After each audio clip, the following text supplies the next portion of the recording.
Perfect timing. Tickle her during. That was great. Hi guys. Hello. The crazy quadruple is back again. She's hiding behind Philip for some reason. I don't know why. Because we always. Yeah, that's true. I guess you're all. Okay, I guess I better do it too. Here we go. Come on. Yeah. All right, all four of us. There we go. The okay, there's our the shot. Skulls and the eyes. There's the we thumbnail. Got skulls and eyes. All right. Welcome in once again, one and all, to Stormkeep. I'm StormyD, your host and dungeon master. We appreciate you all coming today. We have an amazing show for you. Episode number 72 of our Isles in the Mist Dungeons and Dragons campaign. And oh my God, the party's in the shtick of it. Skullkeep. They're in they're in the shtick of it, the thick of it. And we're seeing what's going to happen. But we'll get into that in a second. Let's finish the intros. As I said, I'm StormyD, and we are playing 5th edition Dungeons and Dragons, and it's a homebrew campaign. Of course, I, as the Dungeon Master, do all the monsters and encounters and story and NPCs. And the primary NPC that's a party member that I play is Rylar the Suffrigant. And this lovely, adorable kitty cat over here next to me. Please introduce yourself, madam. Hello, everybody. I am itsStarkitty. I play Miss Emillynn Bray, Warbard of the party, College of the Battle Singer, Warbard of the party leader. Yes. Excellent motivator and interpreter of Philip. Shout out to Banana Tom OG in the chat for bringing Philip to life. I'm gonna keep shouting out Banana Tom because he's a great artist, just like Fate. Fate is a great artist as well. Check out his work behind them. Speaking of Banana Tom, Lord of Skullkeep, isn't that like Masters of the Universe? Oh no, that's Gray Skull. Never mind. And this is Philip, my little baby beholder. That is my guiding words of wisdom. In general snarkiness. And general snarkiness. With a lisp. Yes. Yes. General snarkiness. And then that amazing lady over there with her name on her shirt. Please share yourself, madam. That's right.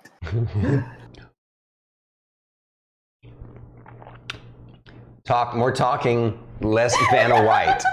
No, that's fine. We'll get plenty of that later. She reminds me of that TikTok guy, where people are doing something and he's like, he's just. Yes, that guy.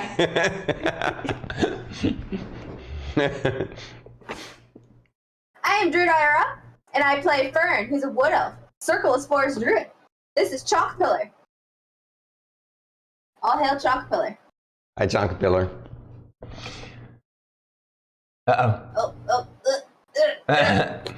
And that wonderful, amazing man, Mr. next to them. Please, Mr. Sir, introduce yourself. Mr. Sir. Mr. Sir, that's my dad.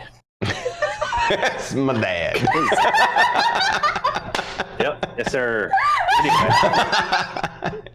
We already broke Druid. Oh, wow. I know. It's like I still feel weird when somebody calls me ma'am, and I'm just like, whoa. Hold on there. Hey, Rovendeer. Hey, Rovendeer. Hey, Goblins. Hi, Rovendeer. Hello. And hello, everybody. I am extirpatefate. I play Lorkris the Goliath, the Oathbreaker Paladin of Melora, and the Path of the Grave Cleric of Weejas. And this is also Chonkapillar? That's true. Chonkapillar. The butt. Transformative.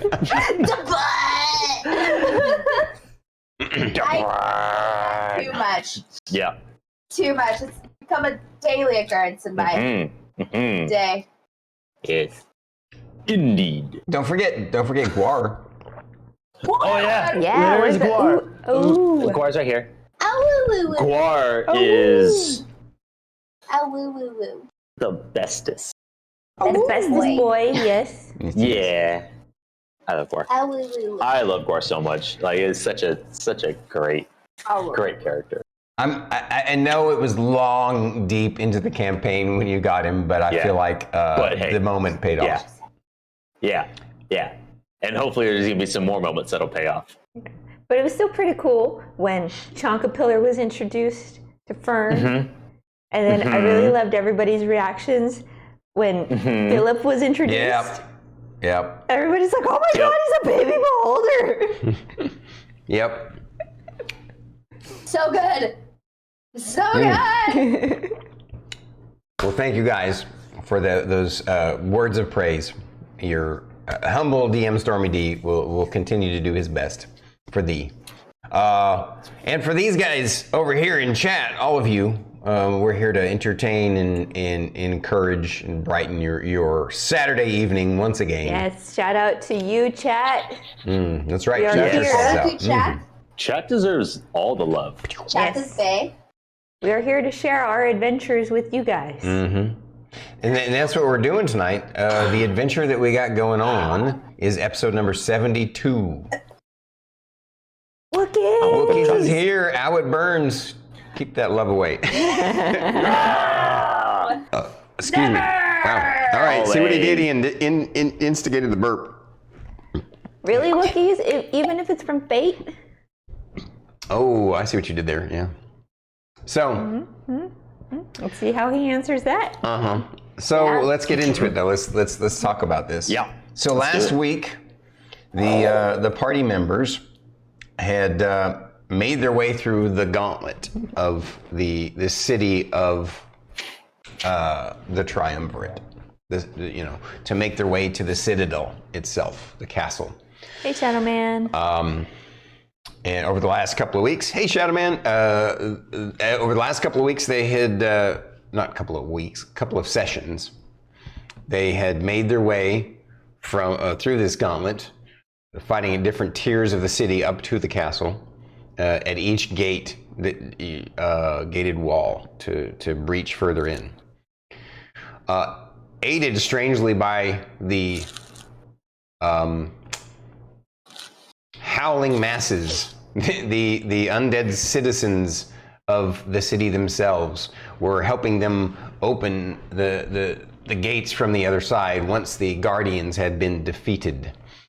And once they made it all the way to the top, the final part of the gauntlet at the end of the road there, before breaching the castle, they have to face off against, here, I'm gonna switch to this scene right here. Ooh, this isn't the full combat map scene, but you guys can see what's going on. It hasn't changed at all.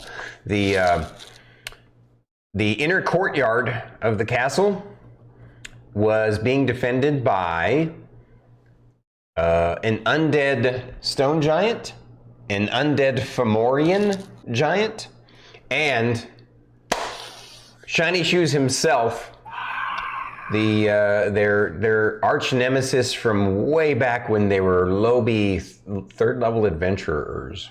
They were just babies. They were baby adventurers, and that was when they first defeated this guy, and then they defeated him again, both times with cheesy spike growth action.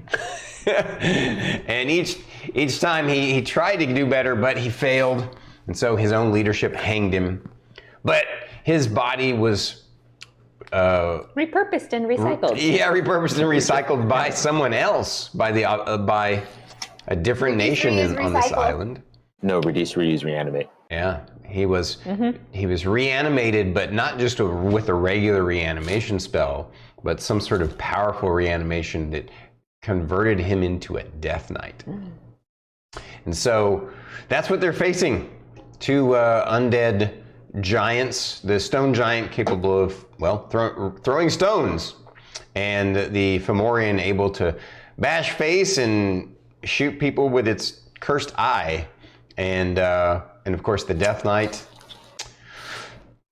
It was interesting because they made their way in, they breached that inner courtyard and faced off against this crew, and found that some of their spells do not work in this inner courtyard. They cleverly figured out that there are 4 kind of magical artifacts, not artifacts like in the sense of artifacts, but they're mechanisms. They're like little metal sconce sculptures, part of the decoration at the top of the walls, and they radiate a slightly dim magic. But it turns out that their hypothesis is that they somehow are what's dampening or suppressing certain kinds of magic.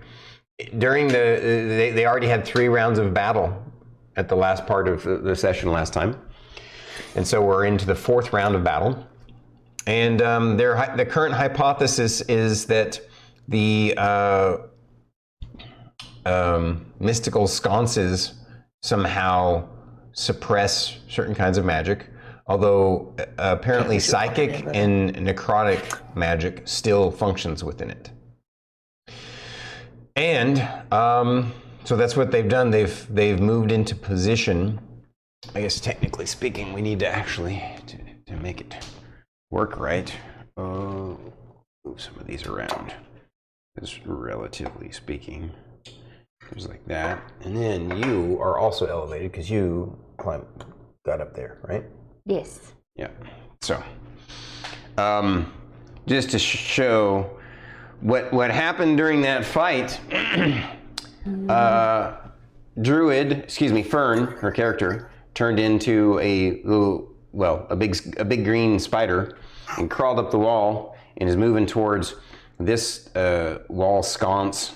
She's already there. She already took a bite at it. Yeah, right. She's already done damage to it. You just arrived up here to this one. I forgot, you dimension door to it, correct? Yep. And which is cool because, but you had stepped out of the field to be able to dimension door. But the way the field works is, even if you're outside of the field, spells cast into it basically fizzle and vanish. Luckily, the dimension door that she did not, for whatever reason. So that's where we're at. We're in round 4 of the combat. What's really kind of irritating to Lorkris is he was ready to face off at mano a mano, man to man. Well, man to dead hobgoblin. Essentially, dead man to dead man. Yeah. They were ready to face off in an epic kind of, face off. But that didn't quite happen the way he thought. The Death Knight poo-pooed all over that because Lorkris is not the person that he's most angry with and filled with rage, and so which it makes sense. It was actually Fern who had cast the spike growth that had screwed over him twice and gotten him hanged by his own people. So he's out for revenge, and Lorkris is just secondary to that. And but who knows? And so the reason why the Death Knight is in the air is apparently he's been given some sort of magical item that allows him to bonus action activate and fly for some amount of time that they're not aware of. So basically cast flight on himself. So as a bonus action. And that's where we're at for the recap. If they can defeat their old foe, their recurring villain nemesis, then the next phase of their journey will be to see how they can get into the castle. But they have to fight for their lives first. So let's roll off to see who gives me I'd like to have my players tell me what stood out most to their character last week. Let's do that first. Lorkris. How did we know? We laugh at that because it seems to happen far too often. It's always fate. Yep. Maybe you it's should stop fated. rolling and just be like, fate, you're first. Nah, because it's funny. It's also funny when it isn't him. Yeah. Yeah, I was going to say, let's just switch it up and go, Rylar, what do you go backwards? I mean, Maybe next time. You know, this DM over here is The die super has been open-minded to cast. stuff, so if you guys want, we can do that. Yeah, the die has been cast. Okay.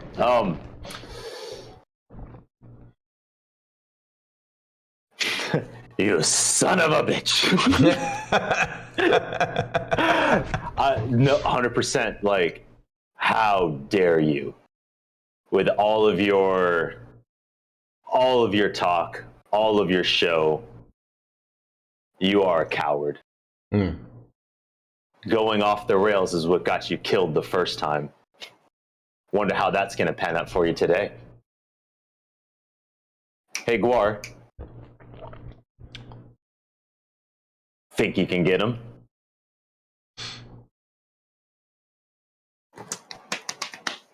All right. Tell him to jump. Okay. It's curious. Aren't you Hashtag currently, by Permissible. chance, you and Permissible, Guar, let's aren't you? What is that thing around you? Oh, that's the Spirit Guardians, isn't it? It's Yeah, not. Spirit It's not Guardians, a globe. just because it has the same radius as Yeah. Oh, that darkness, reminds me. I so wanted might to as well. try and actually find it. I could have sworn we had one. No, I looked through all of them last week. Yeah. Yeah. Homeboy's about to get grounded. Permiso. Permiso. Yeah. Permiso. Permiso. I keep forgetting that Guar is actually much larger than he is because the mini is as small as it is by comparison. So my brain thinks normal, like just large dog, and not like, whose horse is that? Yeah. Yeah, I forget about that. Okay. Thank you, sir. All right, let's see who's next. Baby. Yeah. Next. Miss Emillynn Ray. Hell yeah. Philip, why do I do this to myself? Why do I put so much worry on myself and venture with other people? Because it just causes more anxiety, and I'm sure my hair is going to turn gray a lot sooner than I want it to. But that's what happens when you're a party leader, right? Right? Okay. As always, keep an eye on everybody, Philip. Keep 2 eyes on everybody. You got plenty of eyes. I know you can do it. Let me know if anybody's in trouble, and I'll see if I can do something about it.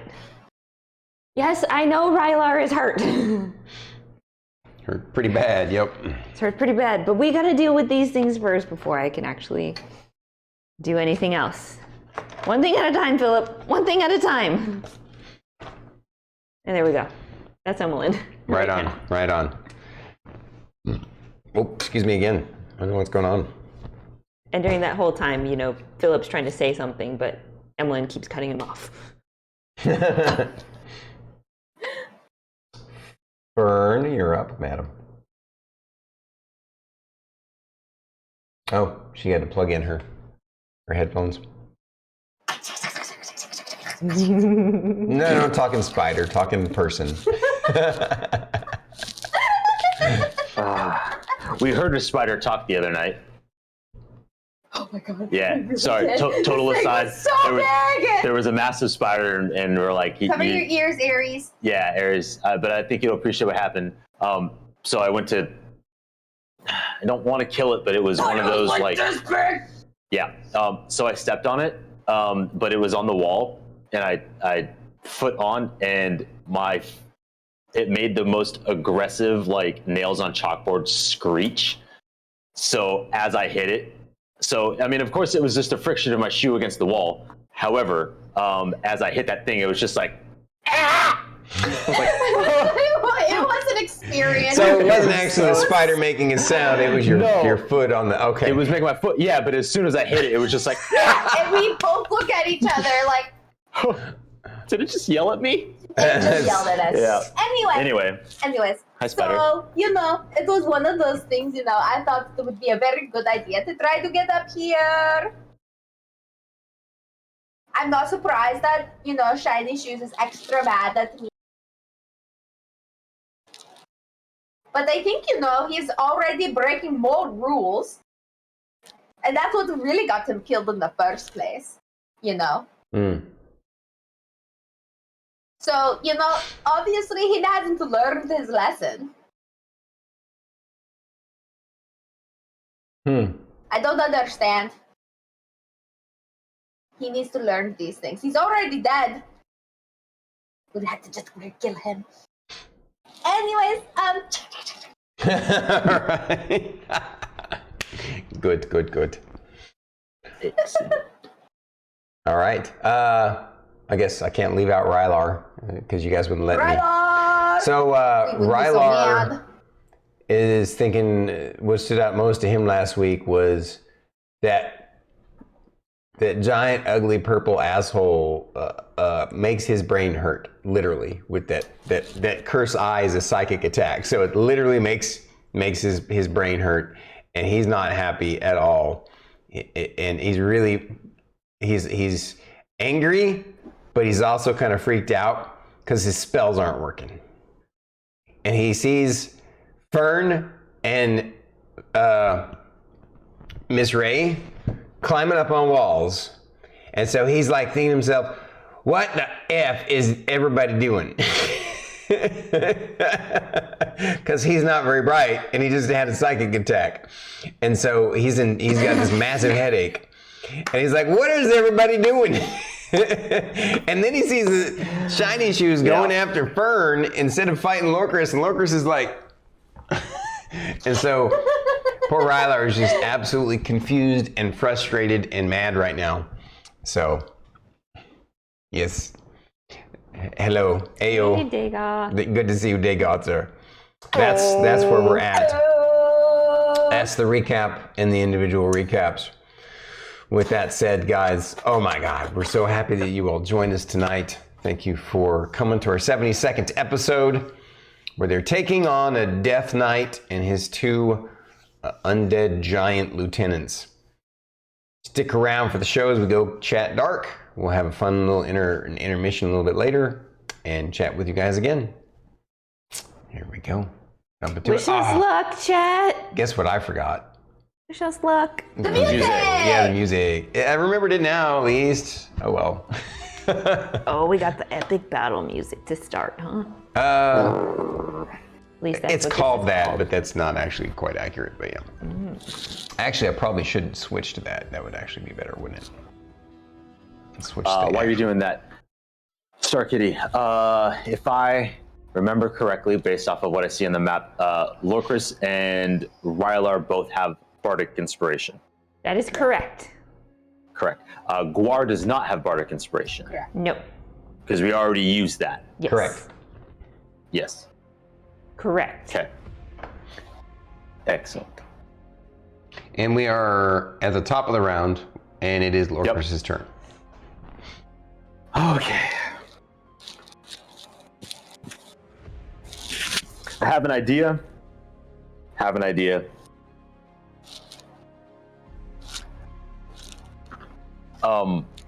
If the DM will allow it.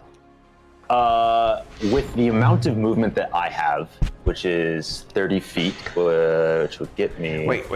We gotta do it this way. No, you're good. You can certainly try. Yep. Yep. Absolutely. Yep. The shirt. Absolutely. Okay.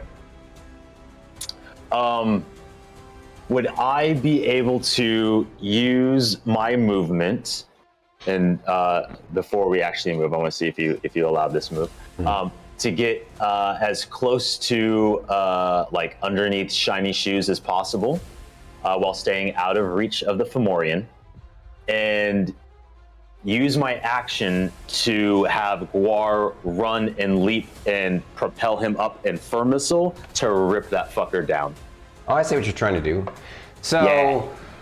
obviously, you can't get directly underneath him because you're too Correct. far away. That is correct. Burr missile. I love that. Yeah. 5, 10, 15, 20, 25, 30. So, 30. I'm thinking that you could...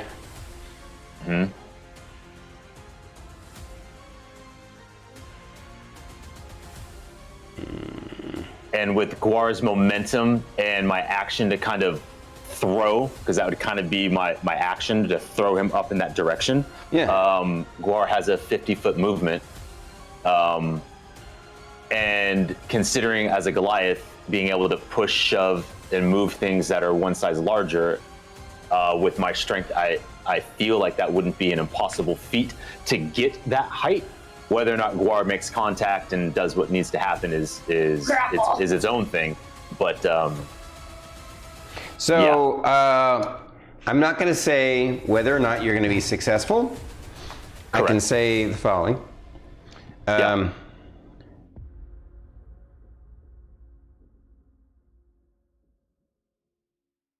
could say a few things. So if you move to this spot right here, you know, you'd basically be moving over and then down and then one. You'll actually have this giant in reach. I don't know if you necessarily want that, but 5, 10, 15, 20, 25, 30. Yeah. He'll also be in your spirit guardians. Okay. And you'll be within 10-foot reach for him, right? And right here in this spot. But and so Guar has 50 foot of movement. If he tries to avoid, like if he goes if he goes 5, 10, 15, 20, 25, 30, 35. So right now he is 30 feet in the air. Okay. If Guar tries to avoid getting an attack of opportunity by the giant, by the Fomorian, then your distance to travel will be 5, 10, 15, 20, 25, 30, 35 just to get to you. So that gives him 15 more of his own regular movement. So you have to determine as yourself if you think that I would be able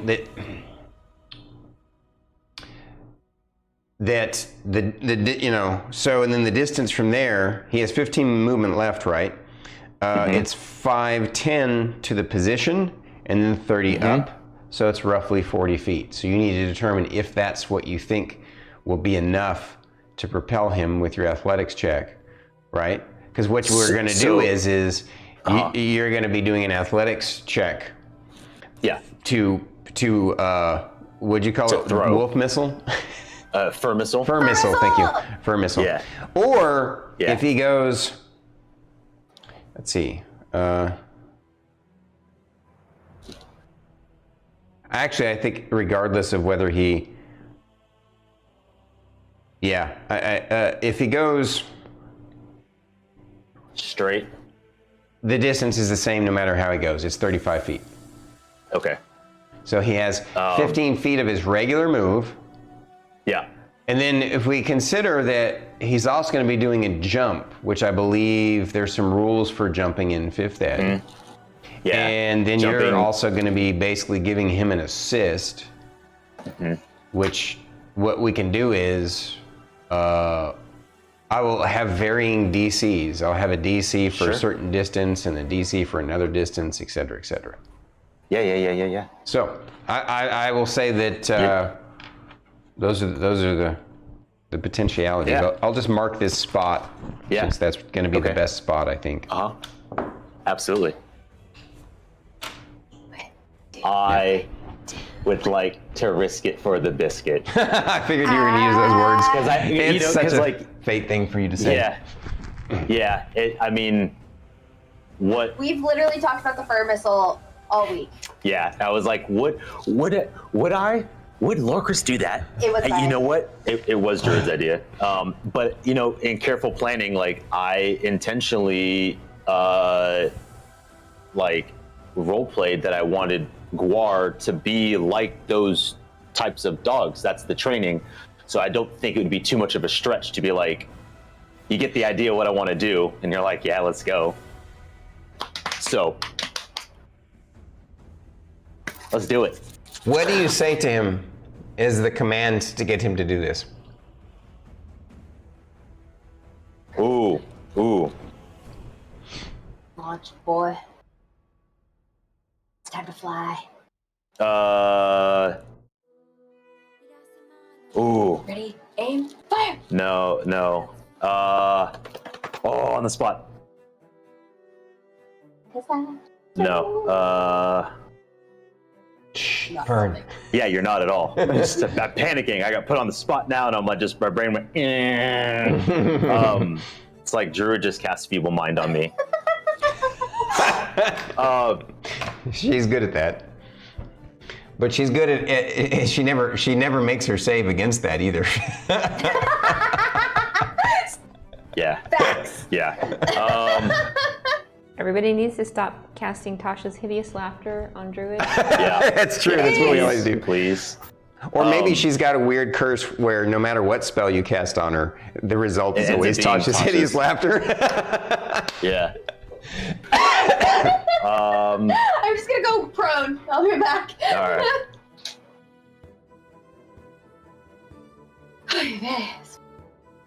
I mean.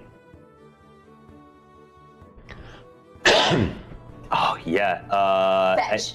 Yeah. That's what. Fetch. Like. I mean, you're only going to use a one-word command to get him to come run at you. I mean, so you can throw him. I mean, if I'm gonna say, I'm like Guar. No, I think I'll say what I said in my beginning. Guar, think you can get him? Fetch, like. Okay, and then you're going to give the motion. Yeah. Okay, that's good enough. Yeah, I think that's good him? enough. Yep. Yeah. Tell you what, just to be extra risky on it, I'm gonna roll him an intelligence check to see if he gets it. That's fair. I think that's very fair. What's his intelligence? And if his intelligence. I think it's standard. Intelligence is 10. Yep. So it's basically a straight roll. die roll. Straight roll. Yep. I will not tell you whether he made his DC or not. You will know by the results. I don't think you made it. Okay. No, I think that's So fair. we're gonna move his. Yes. So this is going to be awkward, but I'm gonna. So may I ask a quick, clarifying question? I know Sure. I'm committing. No, go ahead. I am committing. But if Guar doesn't, I feel it's appropriate that my turn would pass because my action is to hold my action to toss when he gets there. So if he doesn't, then that would be my committed turn. Absolutely. I want to make sure that I am clear on that because if he doesn't, I don't want to be like, well then, can I then do this? I feel like that's inappropriate. We're all on the same page. Yes, sir. Yeah. Cool. Excellent. That's all. All right. So I'm going to move you there first for simplicity's sake. Yep. And then we know that you have this. I'm just going to put you under there. And then that's put good. him there. And then...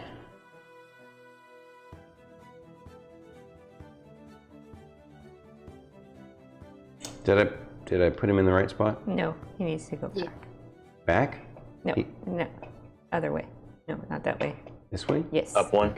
Yeah. Well, up one from my perspective. Is that right? Yeah. Okay. All right. So I moved. Thank you. I should have marked it. All right. And then, and you're having him. Yeah. The plan was to try and have him avoid being the attack of opportunity. Yeah. It makes 5, no 10, sense. 15, 20, 25. Wait a minute.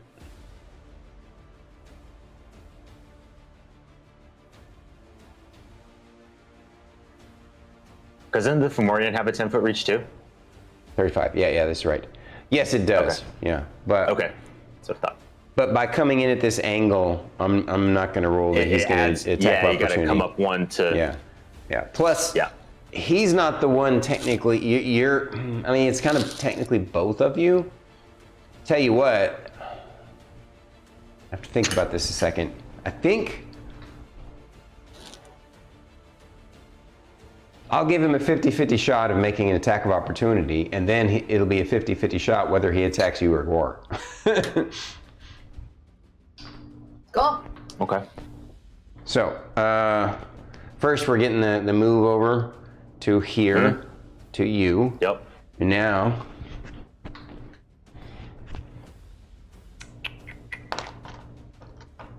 high or low, sir?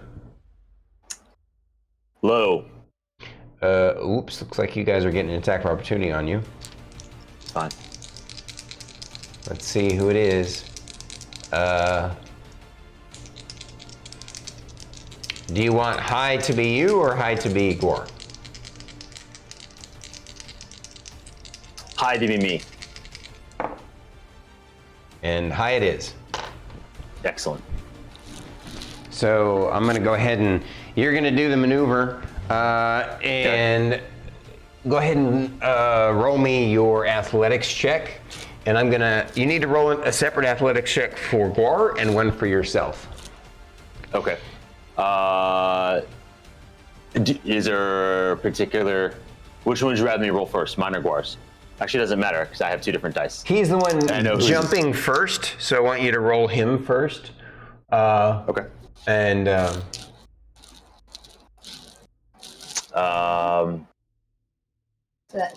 So it would be. So I'd give him a +5 for proficiency bonus? No, he would just get the +3 from his strength.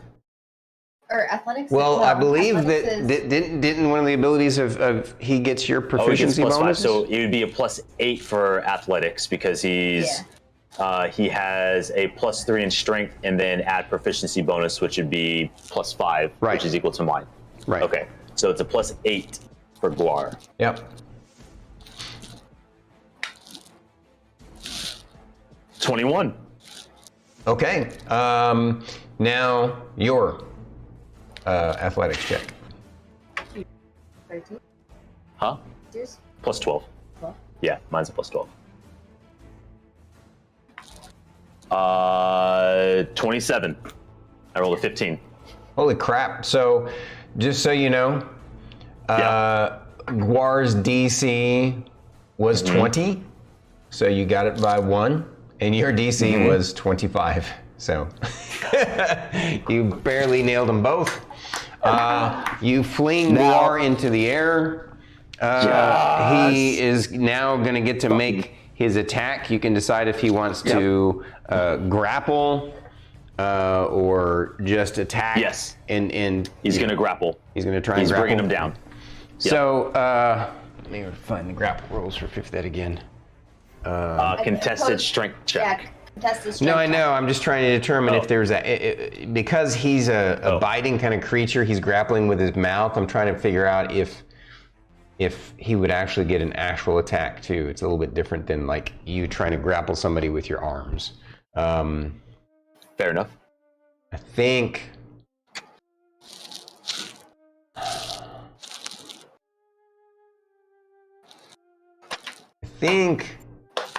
Yeah, I'm gonna have you roll an attack first.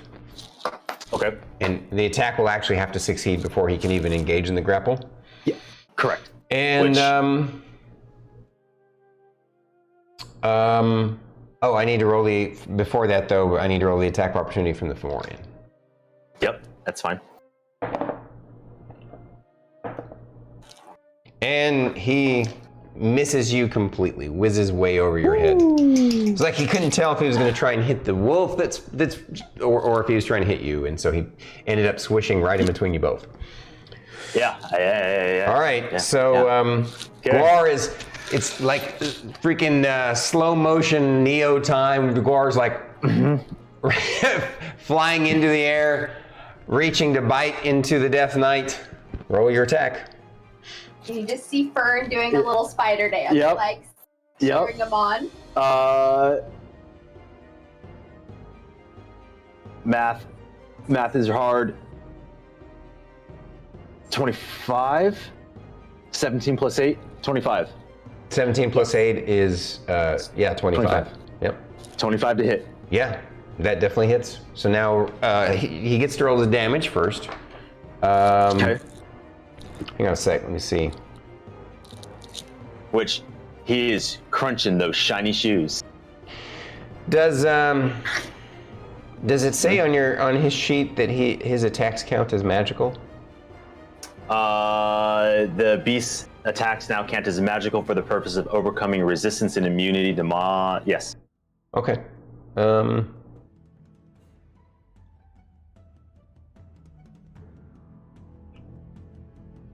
All right. Make Okay. your damage roll, sir. Oh, no, wrong die. Wrong die. I picked up the D10, not the D8. It's not my damage die. It's Squar's damage die. Which is a 10 total. Okay. 3 plus 7.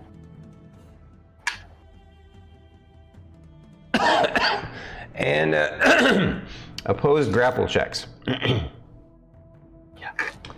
So this will be the strength. Strength. So So that would be the- plus 8? No. Correct. Yeah, plus 8. What? Guar has a better strength than I do. Okay. Yep, plus 8. Oh, that's... Oh! Yeah, no. What'd you get? 11. Yeah, and unfortunately I got a 21. So Yep. What happens is he gets a bite in on him, on his feet, feeling that piercing damage already. You can tell that somewhere deep in his soul, he cries a little inside in a leap of fear. If he had a heart, it would be beating in fear. He experiences a type of fear, it's just not from an actual physical heart. But because for just a brief moment, he was like, can she cast that in the air? That was what went through his head. And then he realizes, no, Yes, it's just I your wolf. can. And now I'm going to have your wolf roll a athletics check to reduce the falling damage by half. So with it, athletics, which is yeah, okay. Strength, so it'll be plus 8 again. 20 total. Okay, he will reduce the damage by half. It's a 30-foot drop. The damage would be 5. Cut in half, rounded down is 2. Okay. So he's effectively over here by the wall now. It was a really valiant effort, and he got a chomp in there at least. He feels you both feel vindicated that the idea was worth it. You got some damage on him. Yeah. All right. All right. Next is shiny shoes. Huh? Next is shiny shoes. Shiny shoot. Okay. Yep. What? I do it. Did something? Sorry, nothing. I don't know if Spirit Guardians has a height. It does. I believe It's he's a out. 15-foot globe around you. Right? 15 That's foot what I was globe. gonna ask. Okay. Yeah, so he's not shiny. Yeah, no, I was just making sure because I don't think he is. No, he's not even. He's 30 feet in the air, and Yeah, the globe yeah. only goes 15 feet in any 15 direction feet, away from you. Okay. So, Cool, That was cool. gonna be my question. yeah. All right. At the end of his turn, Shiny Shoes does a legendary action. At the end of Lorkris' turn? Yeah. Okay. Sorry. At the end of Lorkris' turn, I wasn't quite. I was about to say, Yeah. he's already jumping to the end of his turn. Yeah. Yeah. He shocks the crap out of all of you by doing this legendary action. Suddenly, a really kind of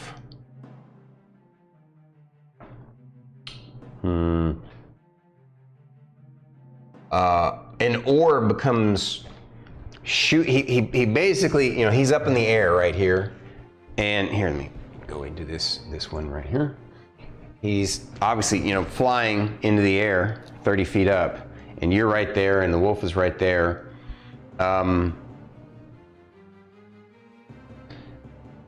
He points down at you guys from up above as if he's thinking of himself as looking down on you. And as he points, this globe of energy comes out of his fingertip that is it's a blue pulsating, it looks very similar to her fireballs, but it's blue, like her fireballs are an orange-yellow color, like all fireballs, right? This is a dark blue orb with striations of red throughout it, kind of writhing all around it, almost giving it a slight purple color at certain angles and stuff, just because of the glow of the mixture of two different light colors. And it shoots down at the ground. And let me see what its radius is. Yep. I'm gonna use, it's the same radius as a fireball. It also hits the Fomorian? What'd you say? Does it also hit the Fomorian? Yes, it definitely does. Let's look at that. That's actually his intent. So he's not gonna be hitting the wolf. He's only gonna be hitting Lorkris, the Fomorian, and Rylar with it. So I'm gonna leave that just sitting there. I'll move it in a second. And I'm gonna let Lorkris, there's no way Fern would know. Lorkris has a potential to know what this is, and your character, Lorkris rolls religion, you roll arcane to know what this is. And but it explodes in a huge necromantic blast of fire. So you need to make a dexterity saving throw. Okay. My first roll was for my religion. Okay, what was that? Yeah. 18 total. Okay, and yours? 24. 8, 10. You said dex save? Dexterity saving Yeah, so throw. before you do the dex save,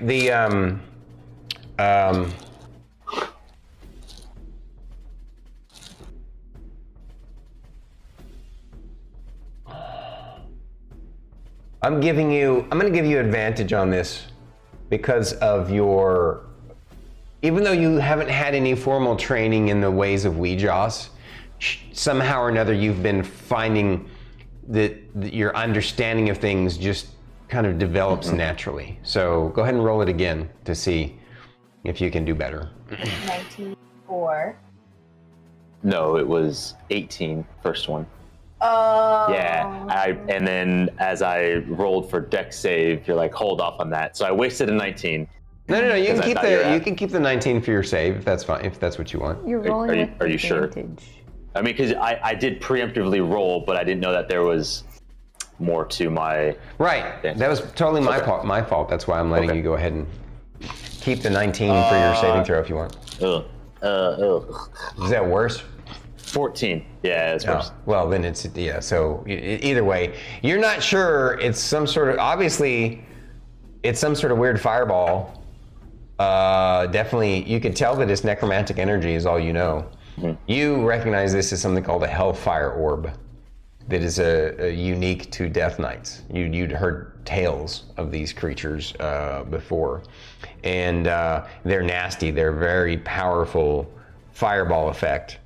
The worst part about them isn't necessarily, obviously they do a lot of damage, and I actually see they do a lot of damage, but the other part of them is that because of the unique necromantic energy signature that they give off, they actually heal undead.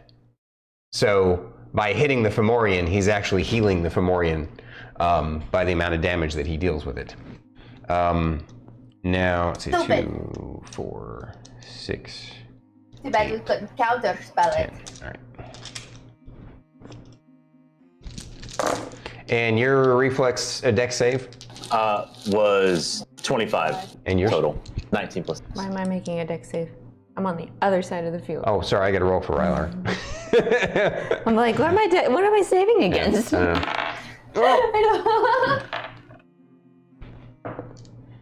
Rylar makes his, which is good. All right. 6.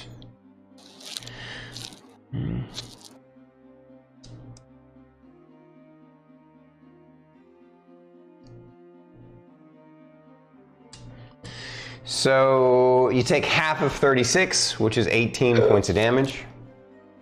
And Rylar also takes 18. I mean, it's rough, but Still triple digits. yeah. Ménage à toi. Huh? And I don't need coffee. I don't need more coffee. Yeah. I'm just trying to be smart. the about it. Fomorian gets 36 hit points back. All right, that was it. That was the legendary action of the Death Knight. Oh, it's a legendary action. Yeah, Okay, now it's his turn. actual action. Yeah. Yeah.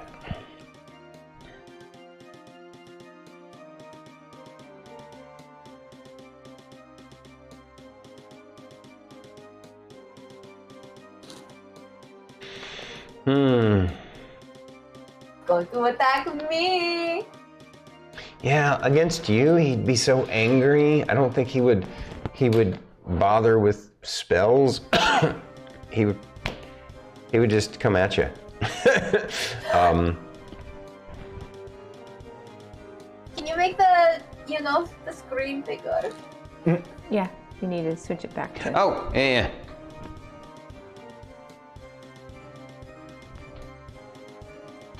All right. He flies over right next to you, right even with you. My AC as a giant spider is 14. Okay.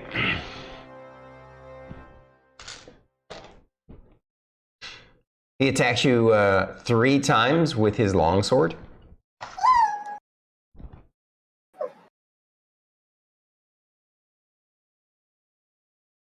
Can I try to? If he misses, can he hit the thing? Kidding. If he fumbles, that might be a shot. Ooh, why did it switch to that? That's not. All right.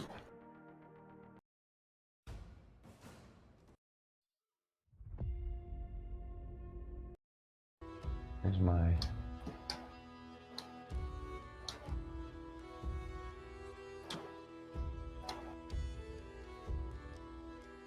Sorry, slight hiccup. No, you're good. For some reason, the music wasn't replaying just my. Oh wow, it's still not. You have to go to the playlist.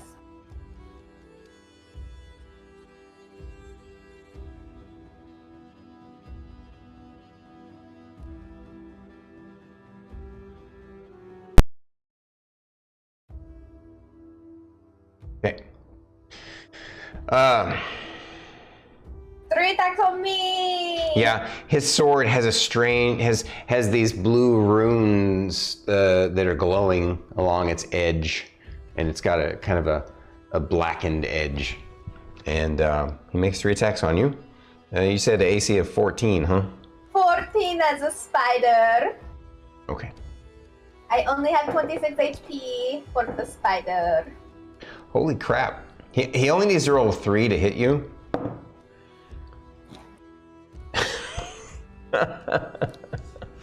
Did you roll a 1? No, but I rolled a 12 and then 2 2s.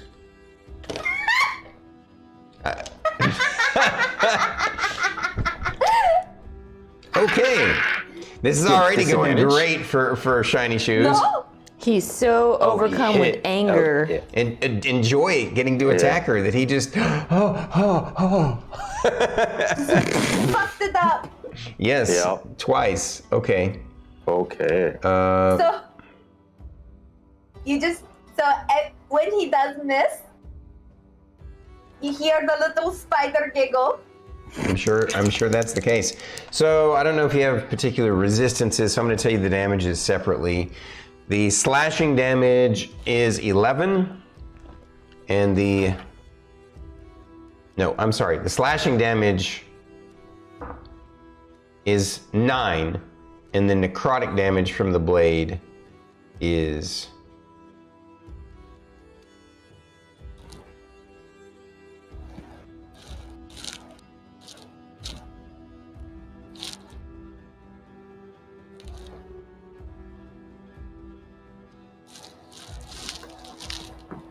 all right, I gotta do that all over again. My apologies.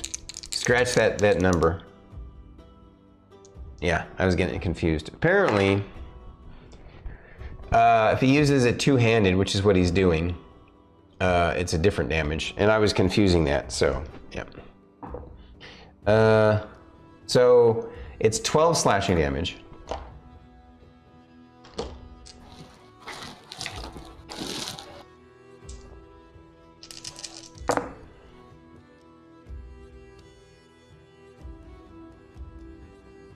And 18 necrotic damage. So I'm no longer a giant spider. Oh, really? Yeah, Why is that? because I went to 0 HP as the spider. And now I am Fern. That was a little Fern. Okay. Sitting there. Going, Yeah. after he misses the second 2 times. Yep. Oh, okay. I see. Way to It's 3 antagonize the hits. guy who already Yeah. hates you, right?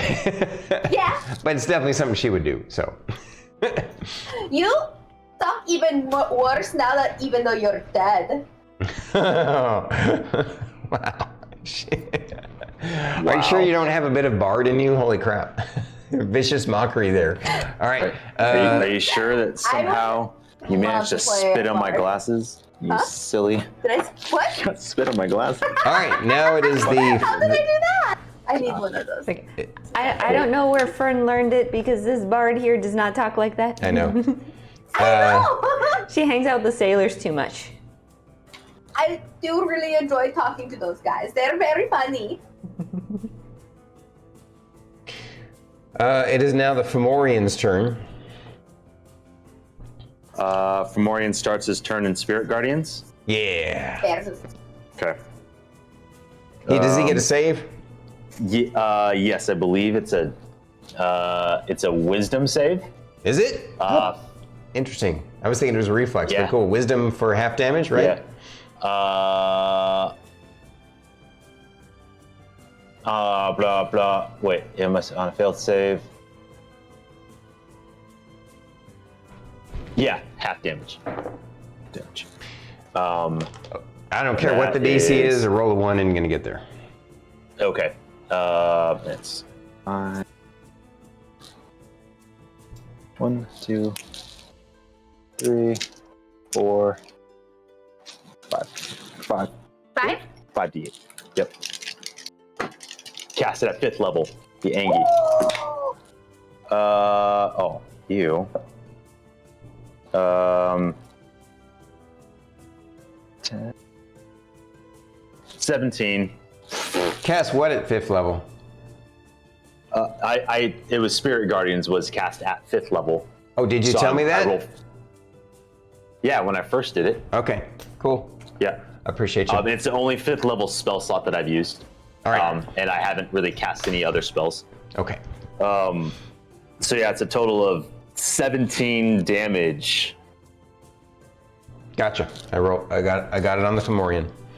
I will note that it is necrotic, so I don't know if that matters. No, so it's not just that necrotic damage necessarily heals an undead, just the Hellfire Orb specifically is designed, at least in my world, in this universe, to absolutely heal that way. Yeah, With the 100%, but just noting if there were any if there were any reasons that it is doing necrotic damage because we kept it that way rather than switching back and forth between like necrotic, radiant, or whatever. We just picked the theme. Right. So that way, Cool. that is all. Thank you. All right. Fomorian's first of 2 attacks against Rylar hits. Oh. And the Hang on. Sentinel. Hang Look on. within 5 feet of you. Yeah, I know. Not Yeah, outside the. he is. I need to also roll that. Okay. Yeah. That's. You can see that the Fomorian's bulging, ugly eye starts glowing again, which means this turn his curse, evil eye is back online, but he didn't choose to use it this turn. Instead, he puts the thump on Rylar, but only hits him once. Oh, Rylar. I have an idea. 16 and 8 is 24. Let's be able to see.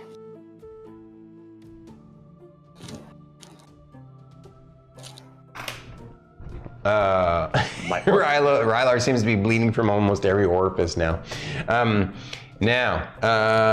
That was the Fomorian's turn. And Miss Ray, it is your turn. All right. So these things. Yeah. What are they made of again? Some kind of metal. You definitely. So the things around them that are supposed to be camouflaging them are made of stone, but it's obvious since you've just got it and touched it and inspected it, or well, looked at it and inspected it, that it's made of some kind of metal.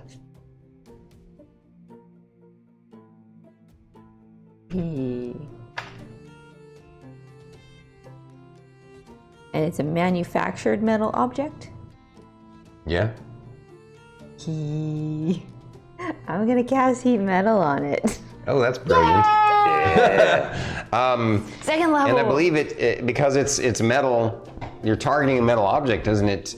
Tell me about the spell again. So it says choose a manufactured metal object such as metal weapon or heavy suit of heavy armor, heavy or medium armor that you can see within range. You cause the object to glow red hot. Any creature in physical contact with the object takes damage.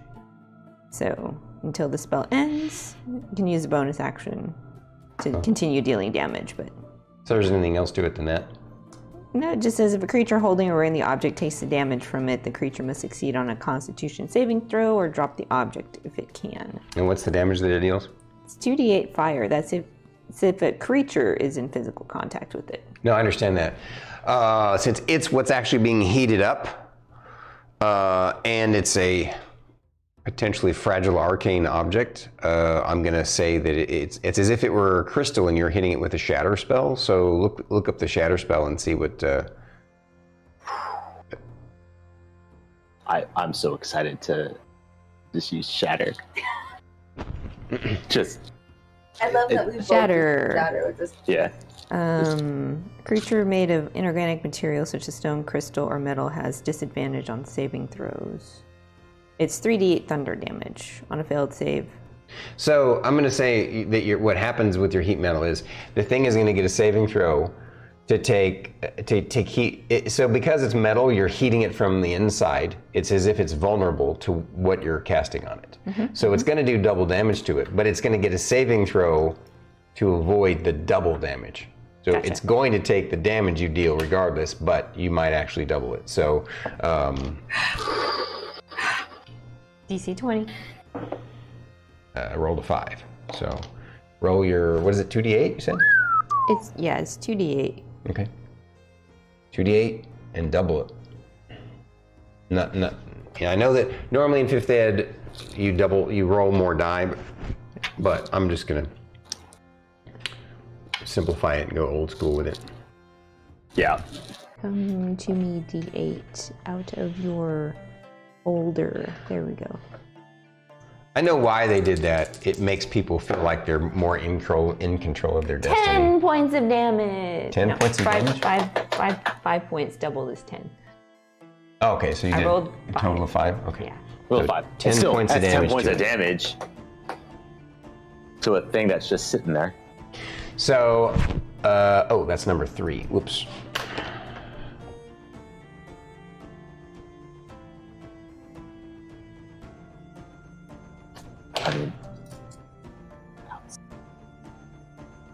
So, you can definitely tell it's starting to kind of melt and fracture from within. It still seems to be active, but you've definitely made a dent in it. Okay, I'm still concentrating on the spell on it. Oh, absolutely. That's smart. Any bonus actions?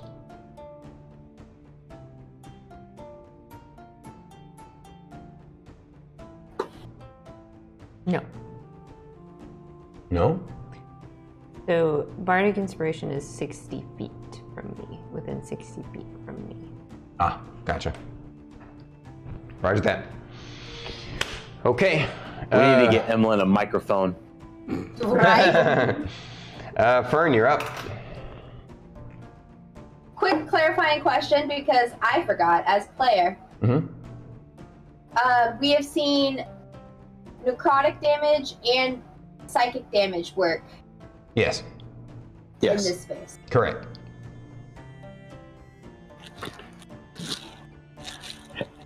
Hang on. I'm just gonna. Oh, he's strapping himself in. All Risky. right, what you doing? Actually, I don't know. I'm kind Do of it. scared to try it. Do it. It's a very big spell. Do it. You know, very big spell. It's my biggest spell. What's the spell? Come on, speak up. We can't hear you. I want to cast Feeble Mind on him. On whom? Shiny shoes. Shiny shoes. Okay. It just It's occurred to psychic me, damage. it's not necessarily that she's echoey, but maybe a little less loud. Are they individually have a different gain input that you can adjust No. them to? Okay. Okay. Well, maybe. Can I see?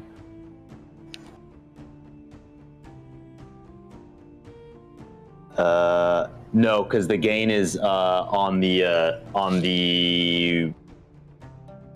thingy. single unit. The I can check receiver, to see if it got. I can check to see if it got bumped. Well, Real you quick. sound fine though, so It's just me. Okay. I mean, I'm gonna check anyway just to be safe. okay. But carry on. All right. So where were we? So It's just- he needs to make So you're casting what again? Feeble Mind. Feeble Mind. Let me find the spell here. I mean, I know the spell, but I want to see how it works in 5th edition.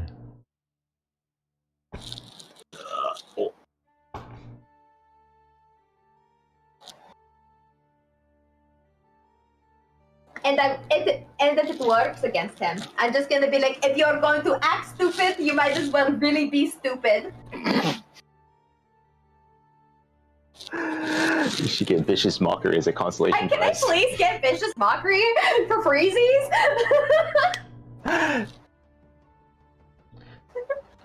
Can I trade one of my cantrips I never use for Feeble Mind? Okie dokie. Feeble Mind, I mean Vicious Mockery. So. He needs to make me an intelligence saving throw, DC 19.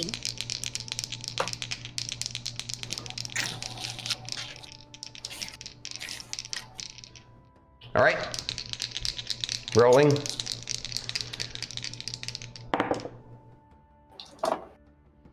For some reason, he gets to roll advantage against magical effects. Something Am I in within 5th ed 60 feet? they call magic resistance. What? Am I within 60 feet? You are. Cool. Minus a D10. If You're he gonna- didn't already save.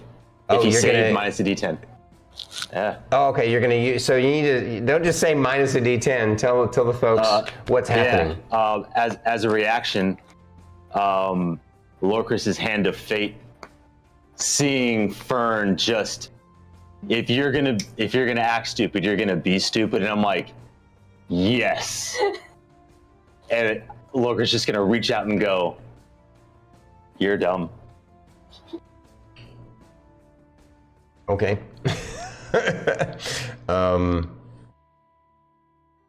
And you roll the D10 or I roll the D10? You can roll the D10. I'm okay with. Yeah. Okay.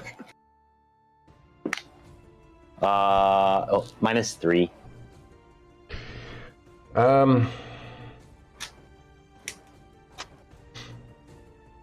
Tried.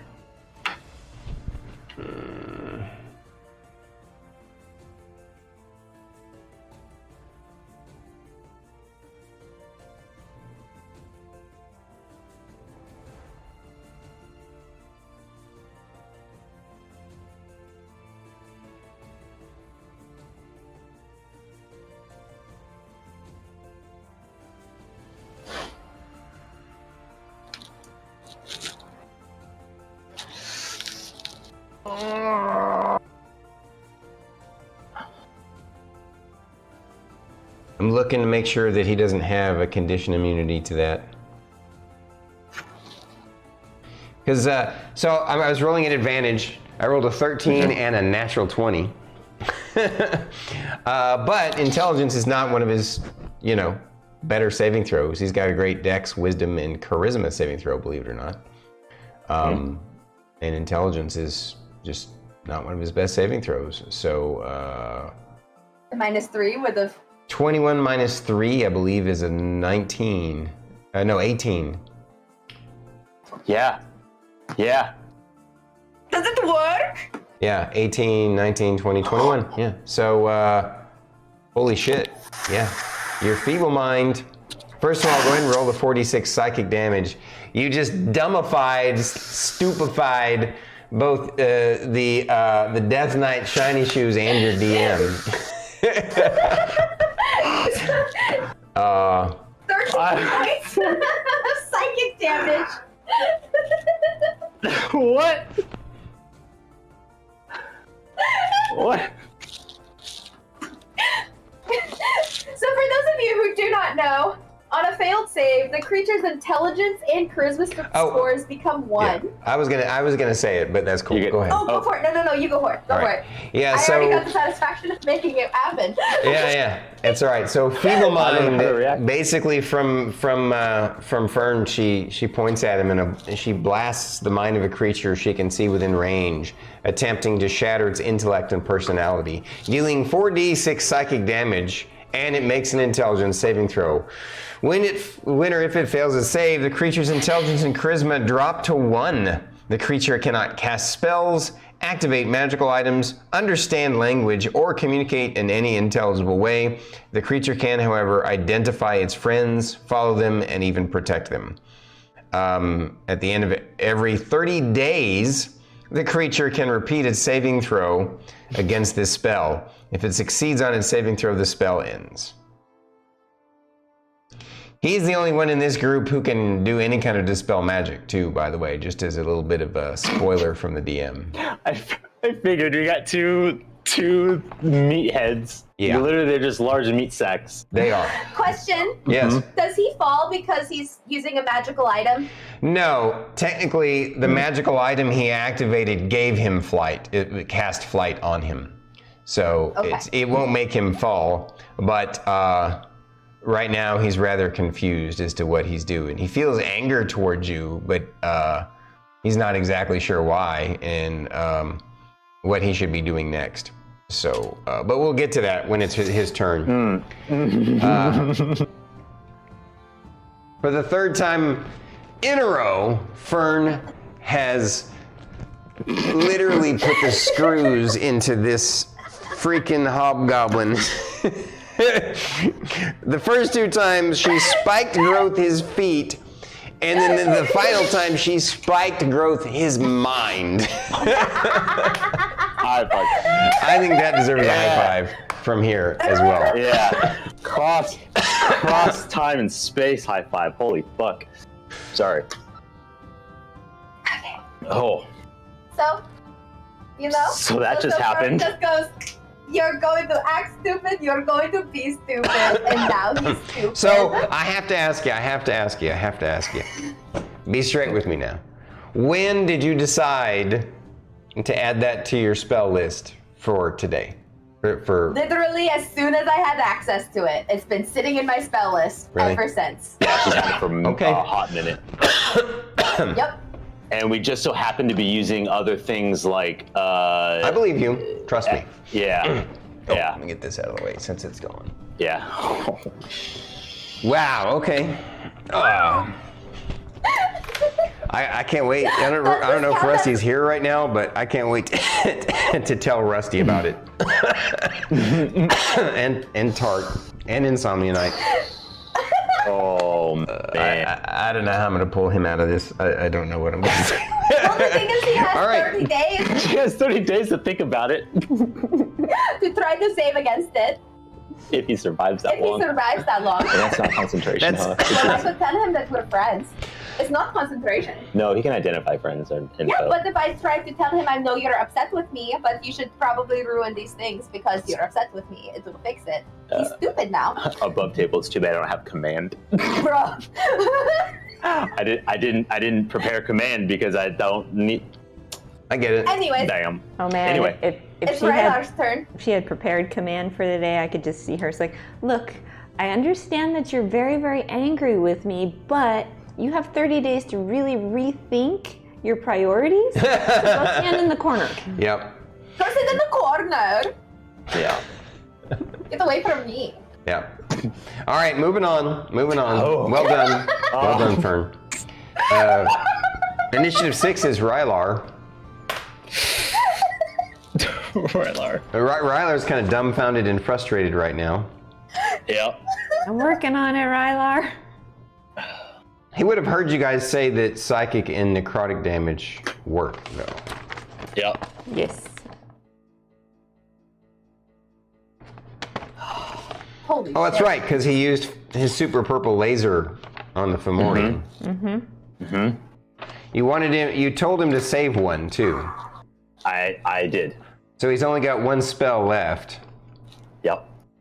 because he's saving the other one in reserve.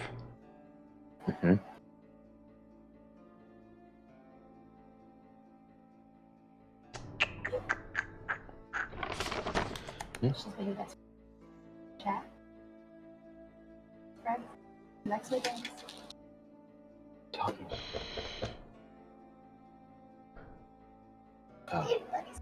Okay.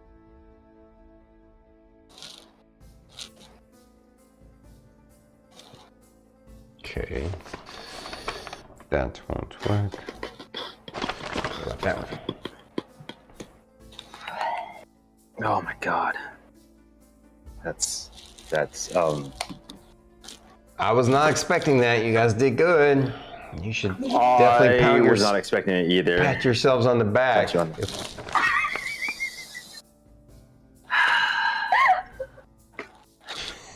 Yeah, I had to look the spell up too. What? I had to look the spell up too. I've been sitting on the spell for a minute. She's been so mad she hasn't been able to cast it. Yeah. Well, you saved it for just the right time there, madam.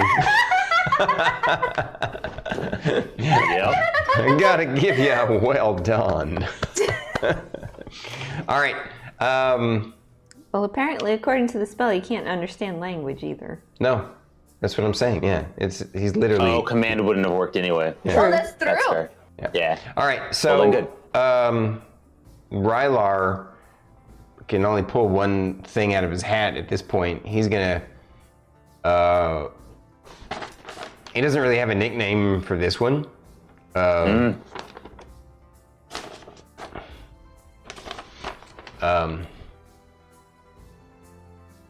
But a tendril of inky darkness reaches out from his hand, touching a creature he can see within range, attempting to drain the life from it. I'm gonna let arcane users roll.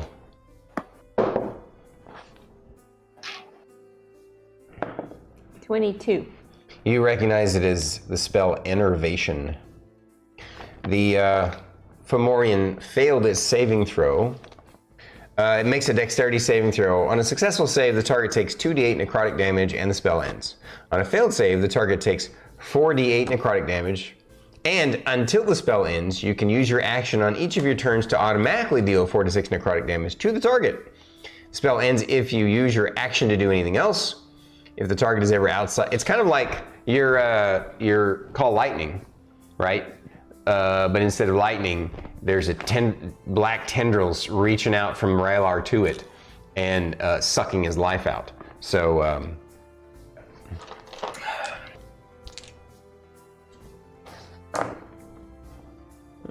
it's funny. Two good rolls and 2 bad rolls. So 12, 15. 15 off the Fomorian. What else is it?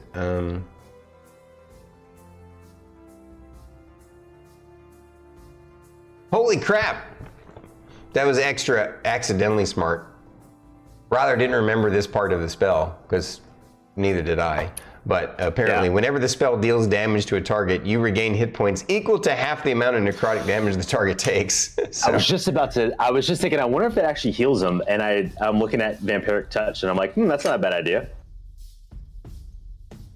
Yeah. alrighty. So with the strap.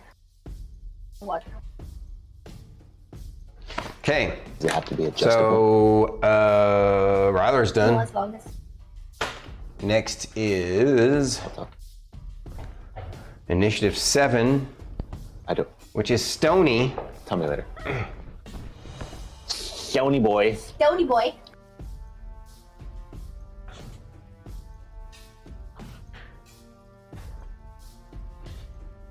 I guess you can call him no. I was thinking of Stone Saga Gains, because he's so thick. That was extra bad. That was Sorry, that feeble mind kind of bled over. it did. My bad, guys. Yeah. Extra. All right. So, Stony over here, not of Stone Saga Games, he's gonna yeet a stone at Miss Ray over here to attempt to knock her off the wall. Gains like gaining muscle, Yeah.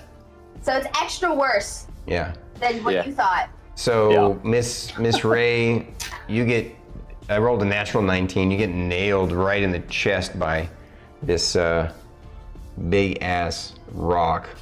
I need you to roll me a dexterity saving throw to avoid being knocked off the wall.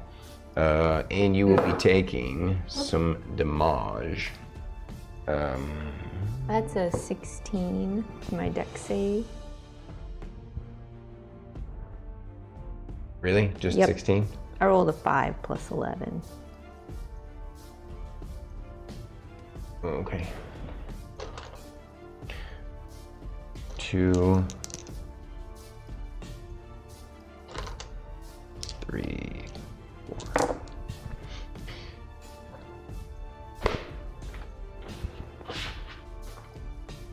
So you take 28 points of bludgeoning damage.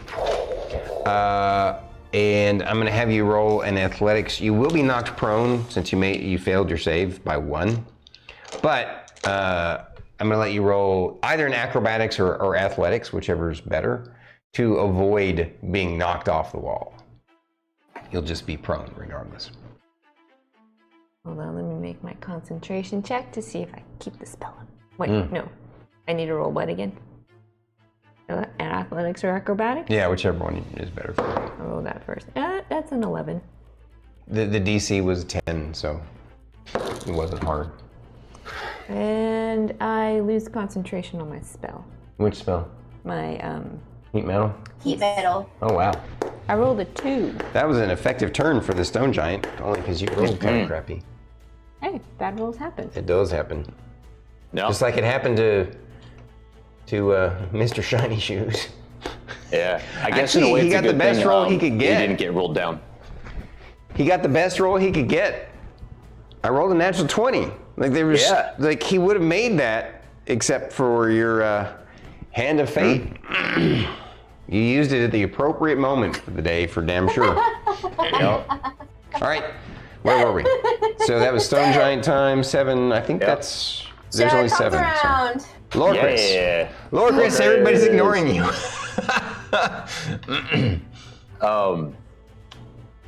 Yeah.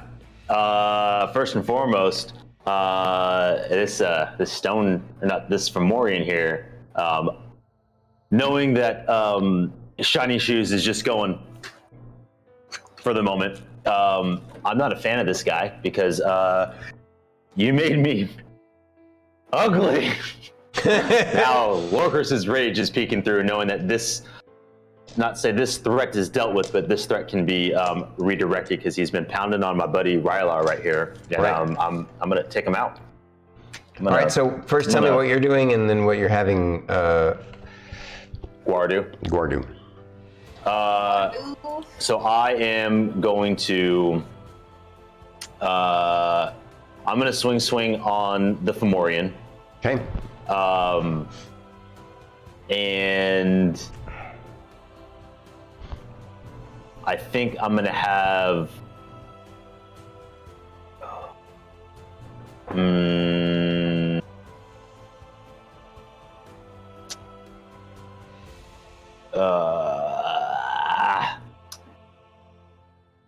I don't want Guar to get hurt because he's already looking a little toasty.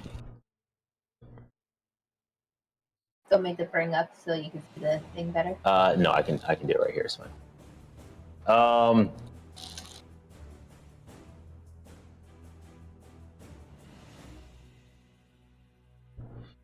I'm gonna have Guar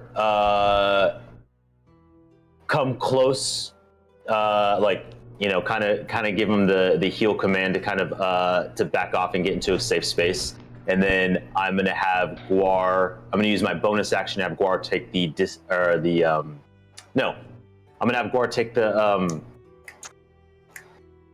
dodge action, mainly because I know that the Fomorian's hitting hard, and I don't want to have Guar get hurt. He's already kind of. So you're using the bonus act. So refresh my memory how we handled his commands. Go ahead. Bonus action for dash, disengage, or help. Right. And I can just have him take the dodge action. So, kind of recall and be like, Guar, heal, stay light. Just like stay light, like be light on your feet, be right. Dodgy. Gotcha. Yeah. And then I'm gonna go to I'm gonna swing on the Fomorian boy. So you played. I remember long ago you played boxing with the stone giant's testicles. Now you're poking the Fomorian's ass. Yeah. You're just. All right, so yeah. I do have to say this. It would have been. Yes, it would have been stealing from a great IP, but it would have been hilarious and epic if Fern, when she did that to the Death Knight, said, "Oh, I'm sorry. Did I step on your moment?" Because that's exactly what you guys did. You stepped on his moment. Yep. Fuck around if you want to find out. I need to know if that is nope. I need you to take a better look at it. It does not cost. Okay, natural 20 on the first one. Okay.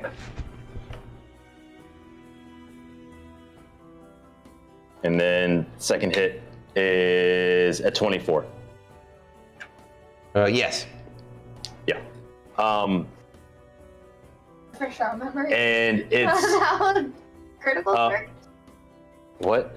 To refresh our memory. Yeah. We double the damage we double the damage die. Does the acid function as a damage die as well? Yes, or, it does. Or no? Yes. It does. Okay. And it's just then add the modifier. Cool. Yeah. Technically in 5th Ed that is not the case, but that's the way it's my house. Yeah. Okay.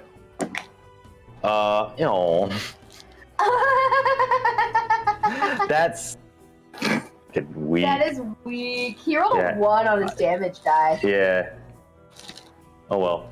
But I rolled a 6 on the acid, so so total would be 12, 14 plus 12, 26 for the first one. Yep. And then for the second one,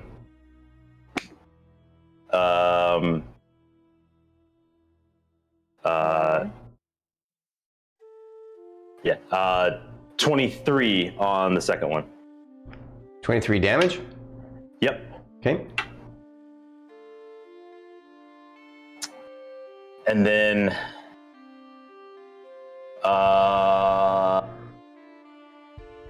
you have an inspiration die too, I think. Well, I was going to ask about that. Yeah, that's why I was saying it out loud. So, I mean, technically it doesn't say I need to see it for me to be able to use my reaction to do it? Yeah, no. I'm prone. You're prone, but you see what's going on. You're at the top of the wall. Philip can see I was it. gonna say, can Philip? Philip's not prone. That's Philip's true. not Phillips prone. can see it. Okay. And Philip's probably giving me the play-by-play. But even if, just being prone doesn't mean you can't see, Well, I didn't know exactly what the walls were looking like, so. Oh, okay. The little decorations are only about this high, and they're like little points, that stick up. Right? Okay. So Yeah. But I'm all like sculpting it for you, as if you can see that. but I just got the wind knocked out of me, and I'm just like staring at the sky, going, "Oh my god." That's true. But And Philip Philip's would like, have been like, Lorkris, hit them again! Lorkris, take them down. Stick him in the earth. Yeah. You gonna smite him or what? It's only if this connects. Yeah. 17. To hit? Yeah. Yeah, that hits. Cool. I will do a. Huh? Never mind. What did you I'm say? not here. What? No, go ahead. Your Go turn. ahead. She's saying never Yeah, mind. what do you- Go ahead. And I will do a first level divine smite. Okie dokie. So add 2d8. Okay. And I'm surprised then, you didn't smite the one that was a crit, because then you could have doubled the divine smite damage. You didn't think of it? Yeah. It's okay. So go ahead and tell me what you got though. What'd you get damage-wise for this one? Fucking shit. Wow. 2 1s. Yeah. Wow. So yeah, on my d8s for divine smite. That's lovely. It's all right. It's all right. So we've got. Thank you. Don't let it sweat. You guys are doing No. stupid I know, good right but now. it just blah blah blah is distracting me. It's just talking. Yeah. It's not trying to be helpful. It's just 16. Okay. that includes 16 my D10? damage. That includes Oh, That even includes with your D10 even for with the damage? divine smite. Yeah. Oh, plus your modifier? Oh, plus 12. Okay. So 16 plus 12, so 28. You take Fomorian down with Exacxes. Of course, he is zombified, so I need to do roll the zombie thing.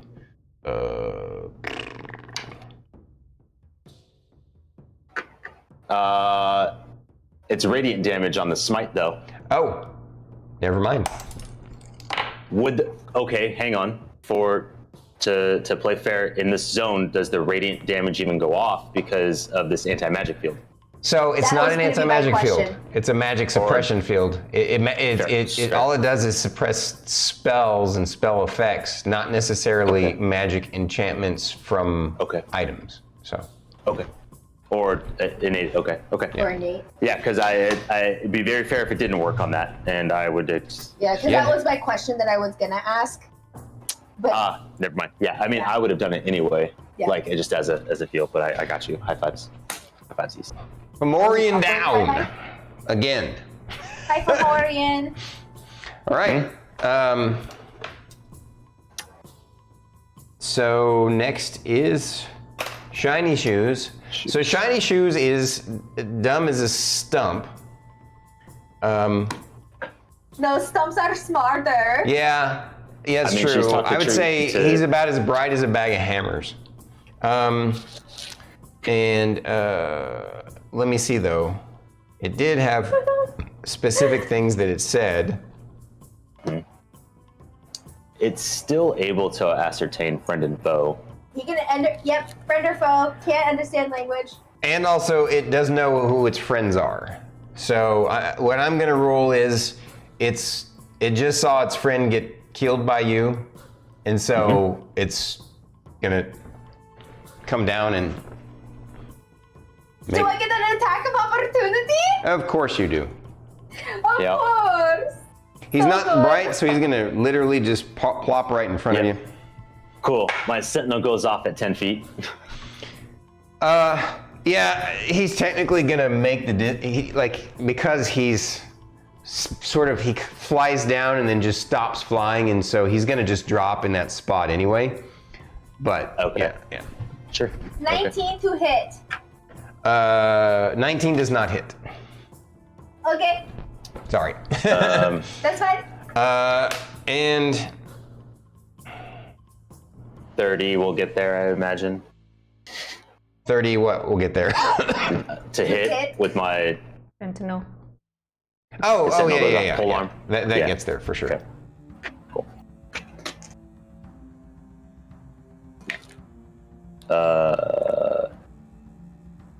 Yeah, you just shut off all of his spells.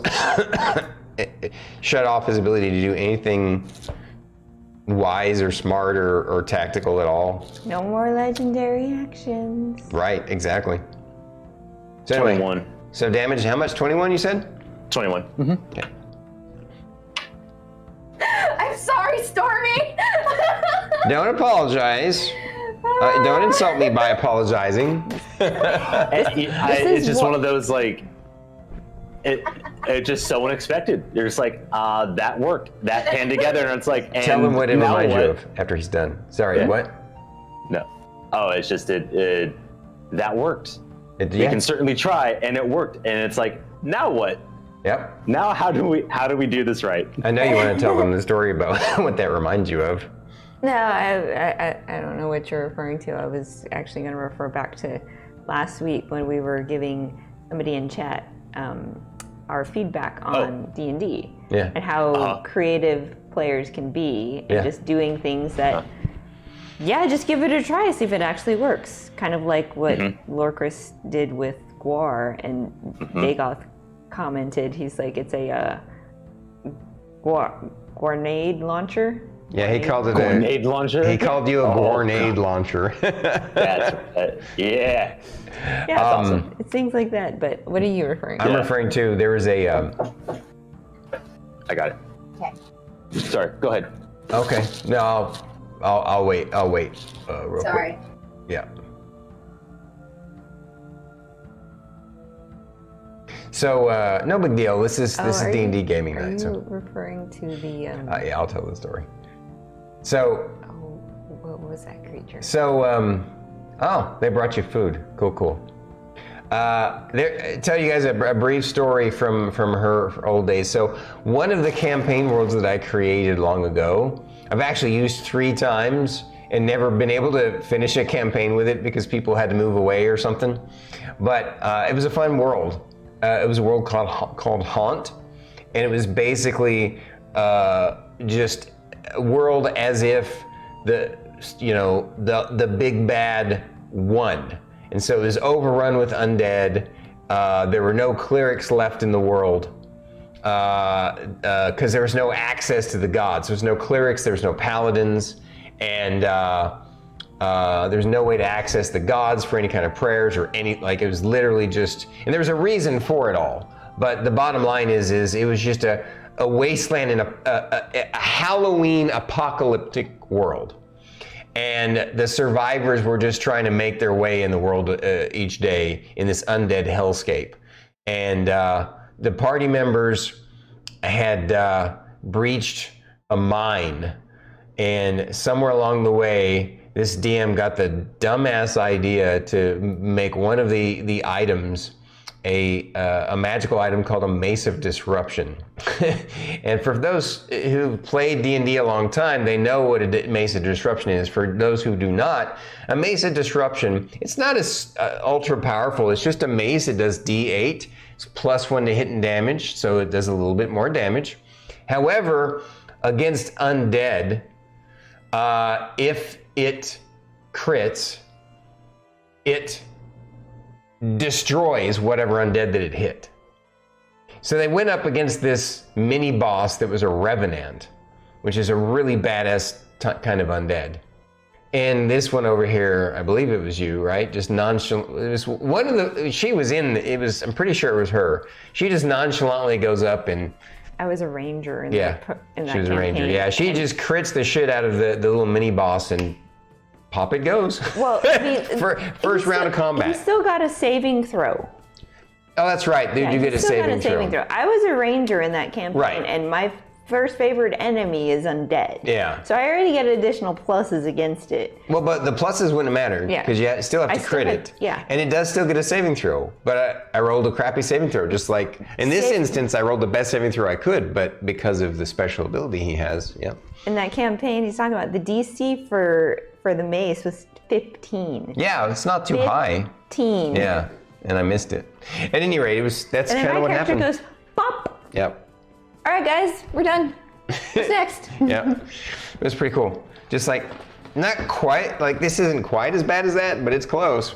All right, so Yeah, shiny shoes. The whole time he's like, it was a bad idea giving you guys that mace. It's Yeah. a bad idea. All right, Death Knight, 3 attacks on Lorkris. Wait, let me see if that's actually doable with the Feeble Mind.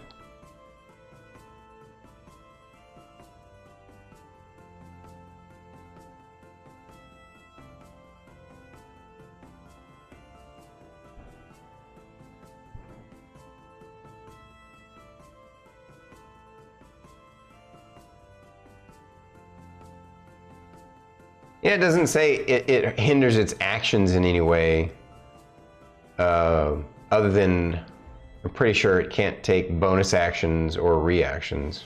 I mean, it doesn't say that. I just don't think it would be smart enough to be able to make a bonus action. I could see it making an attack of opportunity reaction because of muscle memory and its training, but and as far as full actions go, I mean, its training is just going to take over. Whack, whack, whack. So 3 attacks against Lorkris. What's the AC, sir?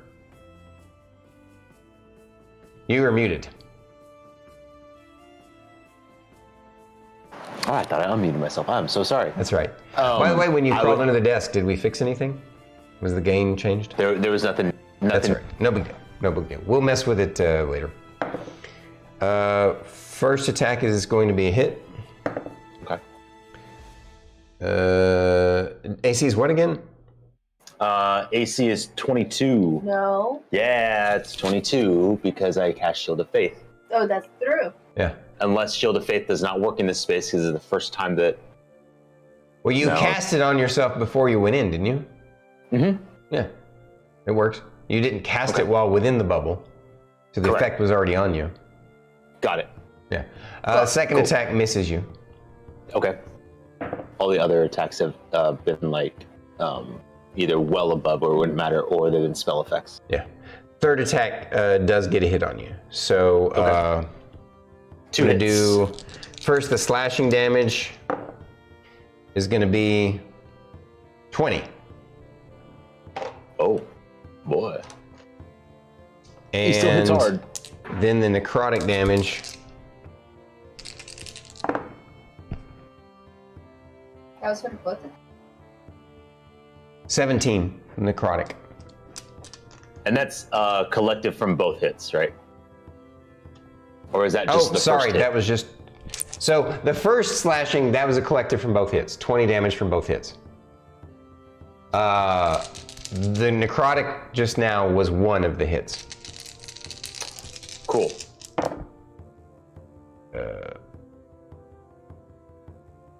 22 for the second.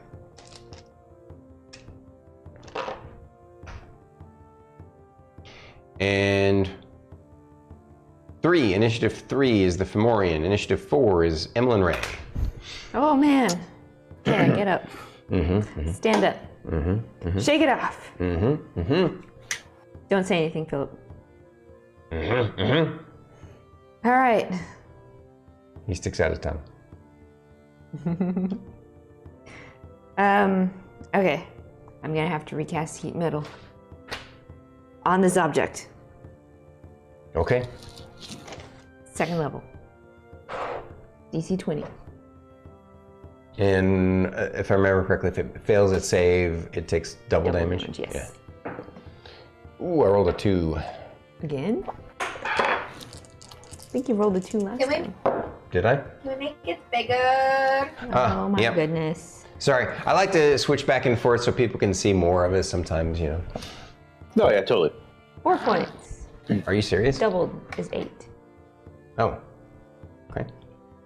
Yeah, I rolled a 3 and a 1. All right, it's barely holding together. And so that's an action. Do you have any bonus actions?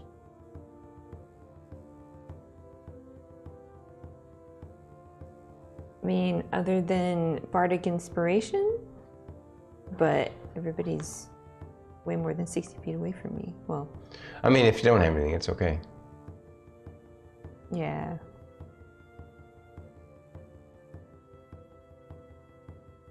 I don't think any of my cantrips are bonus actions, so. Okay. Yeah. All right. Next is initiative 4. No, that was initiative 4. Initiative 5. Fern. It is me. Okay.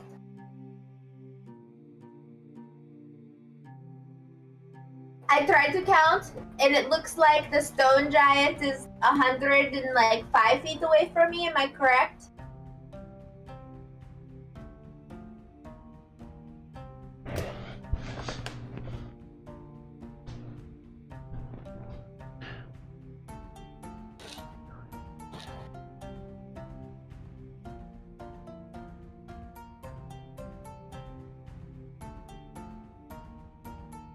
I mean, if you count the height, yeah.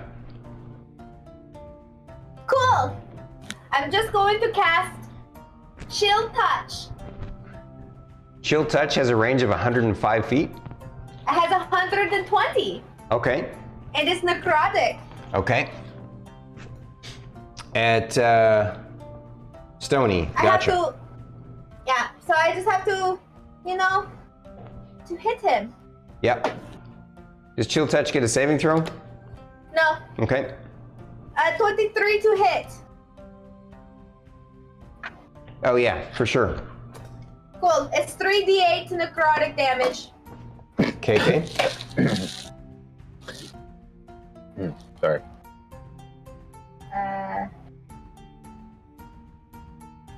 15 points of damage, necrotic damage. Okay. Anything else, ma'am?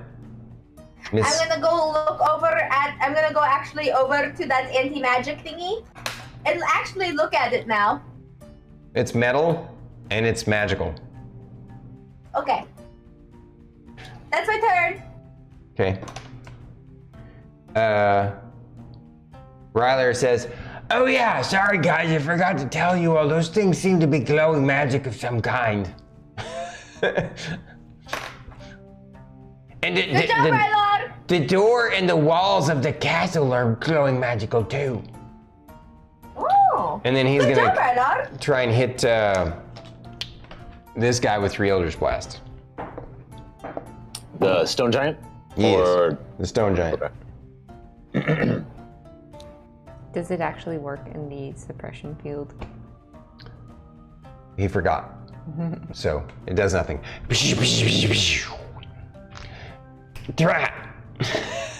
I remembered one thing and forgot another. All right. Rylar's done. Initiative 7 is Stony.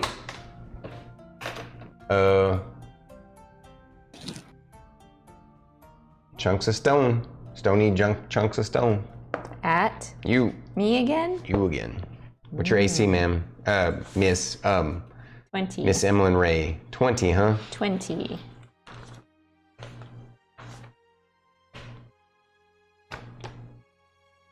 Oh, that gets a hit. Just barely. Exactsies. Am I making a deck save again? Yep.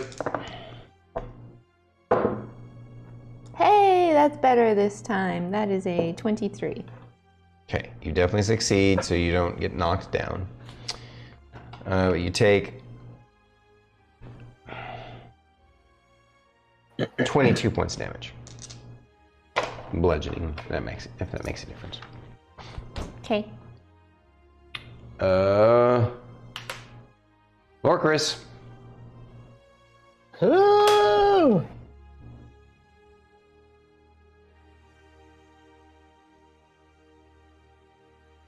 Okay.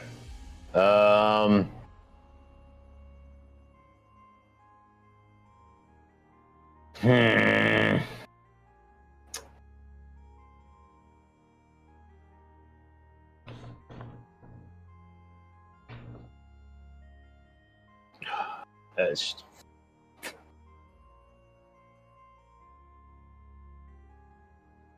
Should probably just swing.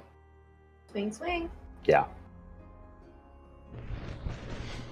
Oh, did we? Okay. Is Yeah. it? Did we forget to do your on his turn? Shouldn't we have done the? So he entered it on his turn. So we needed to do it then, right? No, we do it at the It- top of your turn, right? The damage happens on your turn? Yeah, we've alternated multiple times. It would be technically speaking, it's at the start of their turn. Yeah. So we forgot to do So- it then. So let's go ahead and do the damage for it. He gets Okay. what kind of save for the Spirit Guardians? Spirit Shroud is a Wisdom save. Shroud or right? I thought you were doing Guardian. Spirit Guardians. Sorry. I was just looking. They're right next to each other. All right. Yeah, Wisdom. He rolled a 16. Oh. Okay. Oh, plus he can't even. His wisdom is a one. No, it's No, intelligence. is a one. intelligence and charisma are one. I mean, technically, it should have gone off on his turn because it says when it enters or starts its turn. Right. That's why I'm having him do it. It just we both Yeah. forgot. Yeah. 10. I just can't.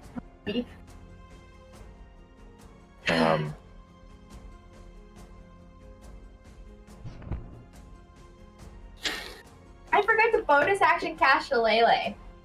Yeah, you did. You did it a long time ago. At the beginning Oh, of, did I? Yeah, of you did. last. Yeah, you have a shillelagh Yeah. from. Yeah. Um, I'm pretty sure it was like one of the first things you did when you got up I top. don't even. 33. What?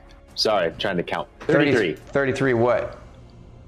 Grande? Yeah, 33 damage from the. Spirit Guardians? Spirit Guardians did 33 damage? It's 5d8. I rolled a 6, a 4, 2 8s, and a 7. So 6 and 4 is 10, 10, yeah, 16. plus 8, 16 is 26 plus Yeah. 7. Yeah, 33. Yep. Impressive.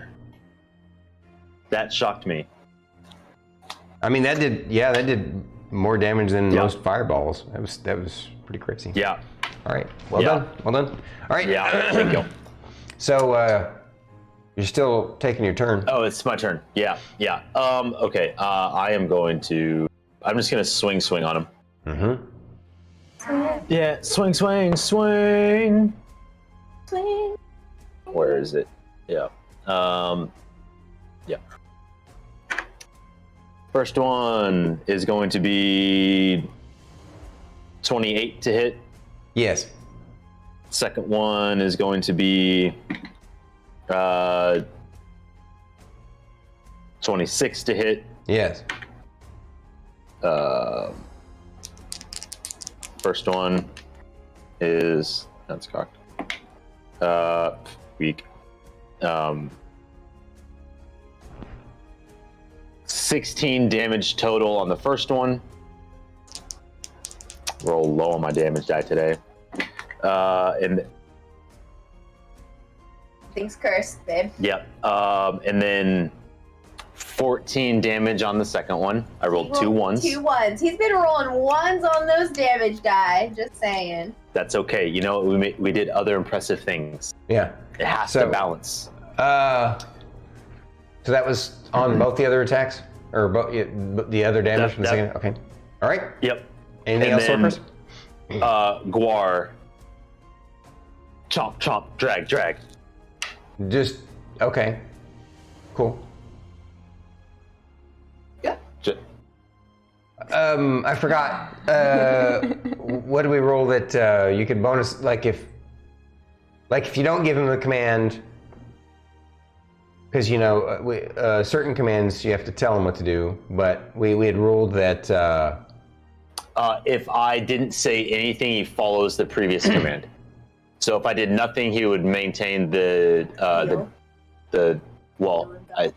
Well, but said I also heal. thought we had a bonus action where you could like kind of minorly direct him to do one of like some simple things like just attack who I'm attacking or something, right? I thought there was something. The only bonus action that I could give him would be to dash, disengage, or help. Oh, okay. So then, but did we say it was your whole action to command him or one of your attacks? I don't remember. Oh, I don't remember that conversation at all. Yeah. Okay. So then maybe I'm just misremembering. So basically, he can't attack this round, right? Because you. Whoa. Bashabi, thank you for the raid. Raid from Bashabi. Hi, Bashabi. Hello. Arigato gozaimasu. Welcome in, raiders. It's such a rare opportunity to be raided by Lady Bashabi. How's it going, Bashabi and Soul Destroyer and all you amazing folks? What's going on? How was your stream? Yeah. Oh, and thank you for the resub. Arigato gozaimasu for the resub. I appreciate you so much. Thank you. Thanks. We love you. Wow. How was Starfield? Are you enjoying it, Bashabi? Yeah. Having fun? Vlad. I'm glad. But we totally understand, Bashabi, if you need to dip on out. She's addicted. Yeah, you've been playing all day. You must be. That's awesome. That means we get to see lots of Bashabi because she's going to be playing something. I love it. Yes. Yeah. But thank you for bringing your community over. I appreciate you for bringing your folks over as always. For any of you folks who don't already know me, I'm StormyD. This is itsStarkitty. Over there is Druid IRL and extirpatefate. Those two are streamers as well, so please check out my links below, drop them a follow and support. itsStarkitty is my significant other and amazing partner in life. So Uber lurker in people's streams. yeah, and definitely that. And Supermod too. Ultramod. Yeah, Ultramod. That's right. She's an Ultramod. Like Izo, who's a master mod. I only mod for a few people. That's true, but you're really good at it. Love you too, Bashabi. That's awesome. If you want to hang out and check out what we're doing, obviously we're playing 5th edition Dungeons and Dragons. This is our 72nd episode of our Isles in the Mist homebrew campaign. And currently the party is in a fight with a Death Knight, a zombie Fomorian, and a zombie Stone Giant. However, the Fomorian is already felled, and they literally stupefied the Death Knight with a spell called Feeble Mind, which is... That was Druid's character's doing. That's what a 8th level Druid spell. So she pulled out literally the big guns. Yeah, she pulled out the big guns. I mean, if you're going to act stupid, I'm going to be stupid. you're going to be She made him stupid. So yeah, he can still kind of attack, but that's about it. There's not really much else he can do. So, thank you for bringing up the cast. Yes, thank you. It's such an honor, Bashabi. I'm so stoked. Thank you. You brighten our night. I appreciate you. We'll take good care of your folks. If you need to duck out to eat some dinner, go dancing or drinking with Soul Destroyer, or go to bed too. Yeah, because it's like, oh yeah, holy crap! It's like, what, 1:30 in the morning where she's at? I think so. What time is it, BT? But I do have to say, since it's Bashabi, Bashab Kai Dance, Bashab Kai Dance, Bashab Kai Dance. My number one favorite emote to use. Mm-hmm. Yep. Especially if there's like the talk to text. Bashab Kai Dance, Bashab Kai Dance. There it is. One of the best emotes on Twitch, bar none. Oh yes, Bashabi, I've used that. You've used your emote in other streams, and everybody comments, "Oh my god, that is so cute! Where did you get it?" Yep. We always tell them, go check out Bashabi. All right. Yep. So we're gonna jump back into the action. Thank you again, Bashabi and crew. You all have a wonderful night and enjoy the show for as long as you all want to stay. We love you. Into the thick of it. Actually, you guys want to take this as a brief moment to do the intermission. so people can see the we got a cool intermission montage for you guys to check out. Some comedic moments from our past campaigns. We'll do that real quick so we can all get snacks and go to the bathroom and stuff. Where are we at in the initiative order so I can mark it? That was Lorkris. We're finishing up debating on Guar's turn if he can actually attack. Oh yeah, so it's technically, yeah, okay, gotcha. Lorkris is Yeah, we're technically on the top of the round. Yeah. But I'm just gonna. Can I just make a quick point when it Yeah. comes to Quar's thing? Sure. I figured like attack, like from what I remember that we've been doing is like attack was just like a part of the thing. He's never had to use a bonus action or anything for that before. That I remember. So I just wanted to say that. Well, he's been the one who made it very clear to me that he has to take an action to command him to do stuff.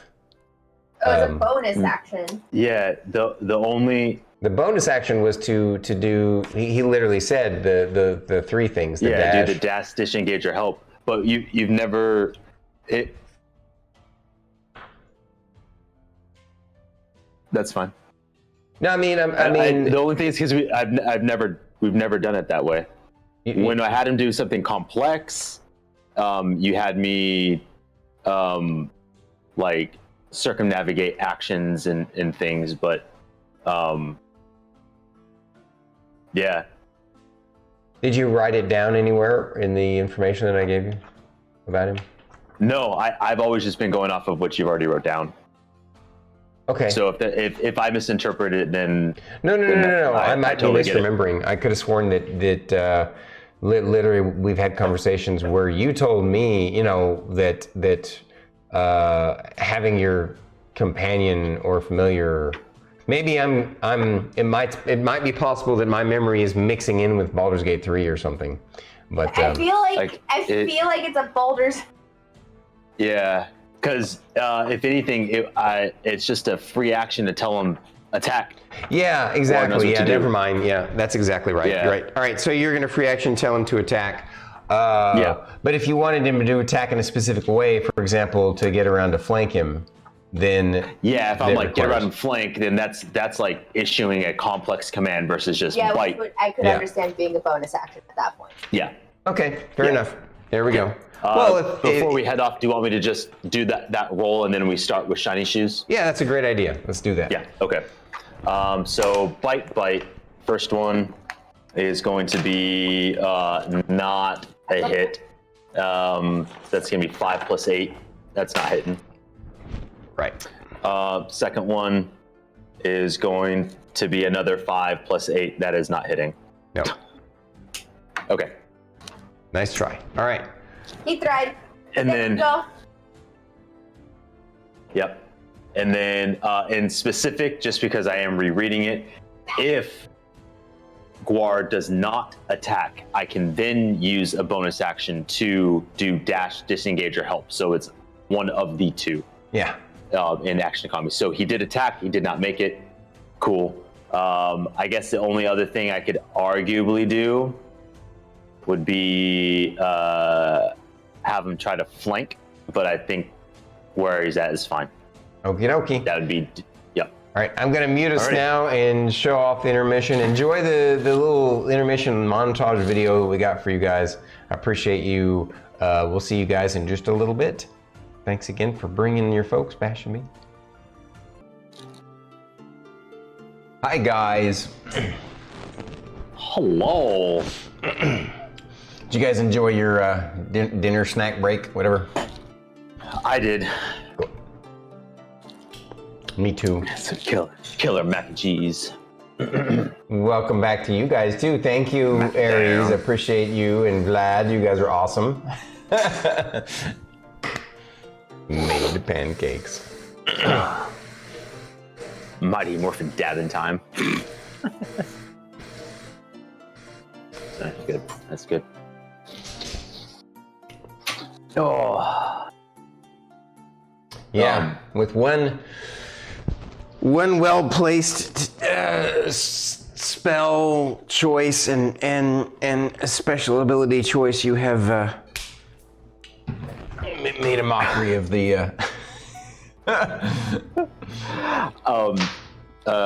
Jude and I were saying that the last conscious thought that he had before being stupefied was, can she cast spike growth this high? That's true. I mean, he realized that it was the wolf. No, yeah. But like, that was the last thing he had to think about was, what? Can she do that? And then all of a sudden she goes, no. You're dumb. Stay dumb. Not. I mean, Get him. good stuff. Yeah. I mean, homeboy still hits like a truck though. Like, we still ain't out of the woods. Like, It's his turn now, isn't it? yep. My mic's so yeah. Good. Yeah, your mic's on. I mean, it was a dumb question because you wouldn't have been able to hear me if it wasn't. No having dumb this conversation. question. Oh, why is everybody in chat dancing? Because they were dancing to the videos. Oh, there's a dancing Yeah. Santa in chat too. I see that. And there's There's a what? There's a dancing Santa in chat. There's also some little green creature's ass dancing as well. Oh yeah. What is that? I like it, Vlad. Oh, It's- yeah. It's funny. It's the Urime dance. I like it. Okay. Let's go over ahead to combat mat scene. Welcome back to initiative once again. Initiative order, shiny shoes. Attacks Lorkris 3 times because he's like a dog with a bone. Except it's whack, whack, whack. Round 7, fight. Actually, what round is it? 6. 7. Middle of 7. 6. I don't know. I think I skipped one. I don't know. I've been feeble-minded. It reflected back on you a little bit. Yeah, a little bit. All right, first attack misses you, Lorkris. Okay.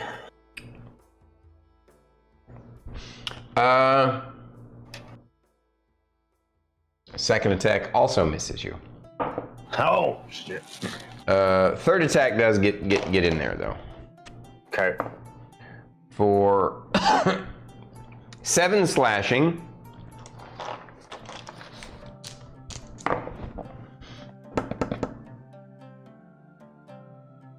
And 22 necrotic.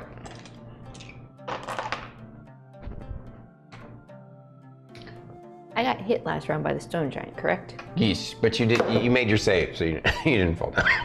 Oh, I still got hit. I was rolling for my concentration check, which I still keep the spell up. No. And it's your turn. Oh, it's my turn.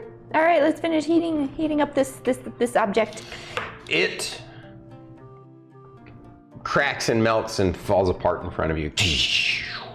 You kind of hear a strange kind of sound. It's almost before you didn't even hear it. It wasn't really perceptible. But now that you've eliminated one of them, you and Fern standing next to the other one kind of hear a strange kind of.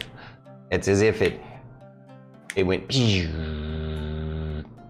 And now it's just super faint, but you can kind of it's more like you're experiencing it than hearing it, but you feel it as it were. Feel a minor sonic vibration, some sort of 60 cycle hum at a certain low frequency, and it altered itself somehow. You're not sure what the effect will be. One down! Okay. Woo! Gonna use my movement to 5, 10, 15, 20, 25, 30, start making my way to the other one. Okay. You can go ahead and With this too. Yeah, and then also take number 3 out there. Thank you. Thank you. All right. Anything else, Miss Ray?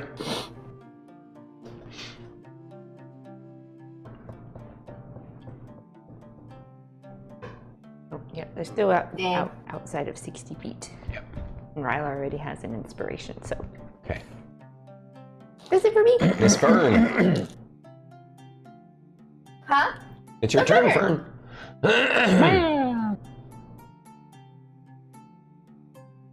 I'm going to whack the thingy with my stick. Okay, you're gonna whack the thingy. She's whacking the thingy.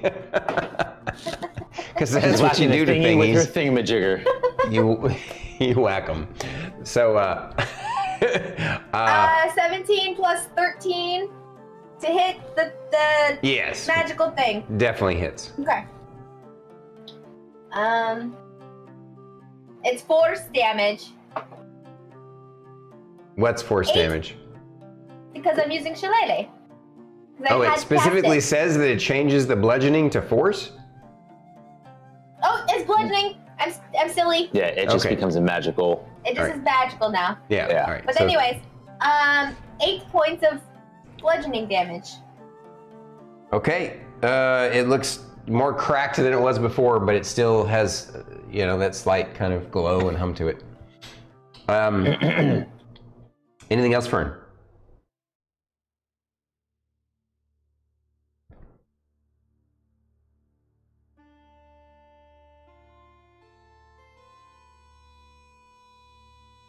No.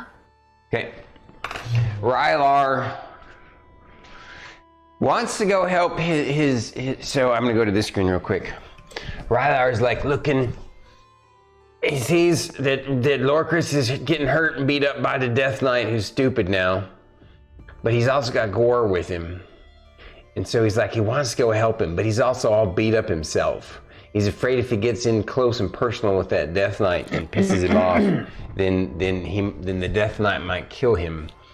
And then he sees, Miss Fern is getting rocks lobbed at her by the stone giant.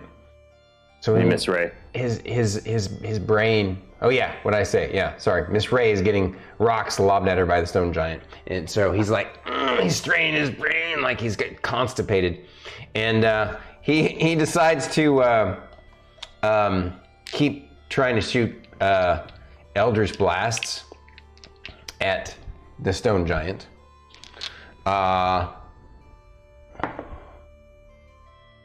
The first one wouldn't hit anyway. The first one completely fizzles. It works?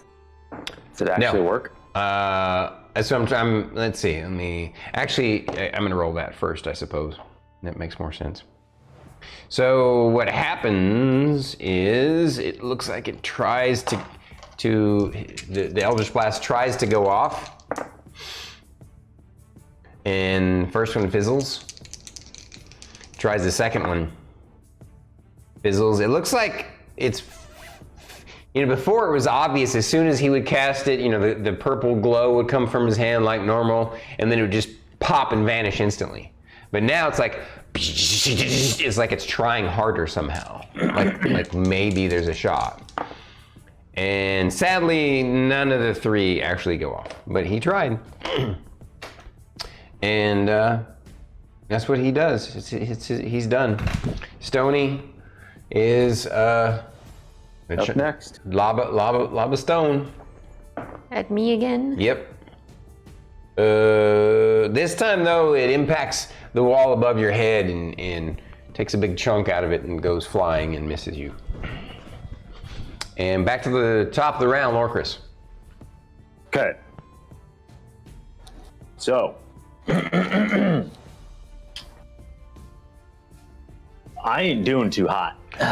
We forgot something again on the Death Knight's turn, on Shiny Shoe's turn, didn't we? Go ahead and What did we forget? the Spirit Guardians. Spirit Guardians.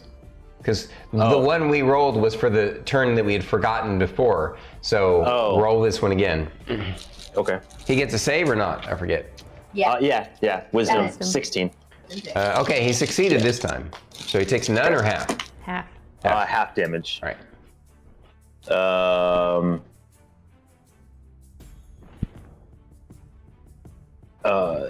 Right, yeah.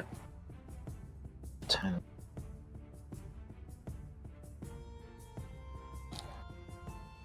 $22 total, so he'll take 11. Okay.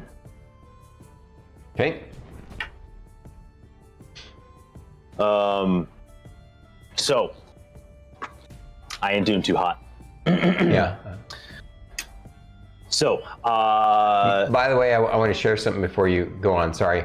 Remember that when you're in combat, the only time that attack of opportunity is provoked is if you enter or leave a threatened square, right? So if you, like, obviously you're in a situation where you can't give a complex command to Guar, but that doesn't mean you can't move around to flank with Guar by moving yourself. Just thought I'd let you know. So. No, yeah. However, I mean, I know that it would take an action, do a medicine check to really ascertain how he's looking. He's also kind of a death knight, so he probably already doesn't look good. So, yeah, there's not really a way to do a medicine check on an undead creature to determine how damaged it is. Yeah. So Lorkris is going to play it safe right now because he's pretty hurt. I am going to take the disengage action, and as a bonus action, I'm going to have Guar take the disengage action as well. So we're both going to kick off, and we'll use our movement. So essentially in the command to Guar would be to like watch out and heal. So giving them the watch out, get out of the way, and then heal. And then I'm going to use as much movement as I can to get to the opening to get out of the barrier of the magic field. Because I need to be so able you want to heal. go past him 5, 10, 15, 20, 25, 30, 35, 40, 45, 50. I can't move that far. No, Guar could. so he's Why taking the can't you? disengage action? In my action, disengage doesn't allow me to dash. Oh, I only right. have 30 foot of movement. Yeah. So So you can go to here? yeah, trying to get as far away as possible so I can get to a place where I can actually heal myself. Also, Lorkris no longer has the Bardic Inspiration because it's been used. Yep. I'm going to go ahead and take the Fomorian's corpse off. That's cool.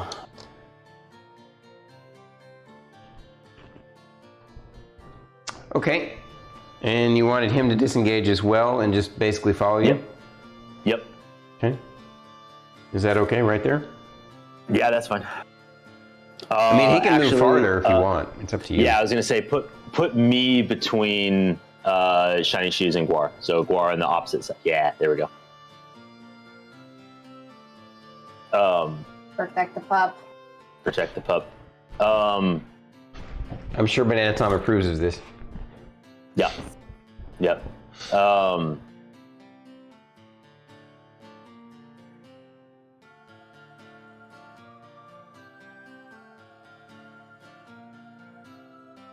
Yeah, that's it.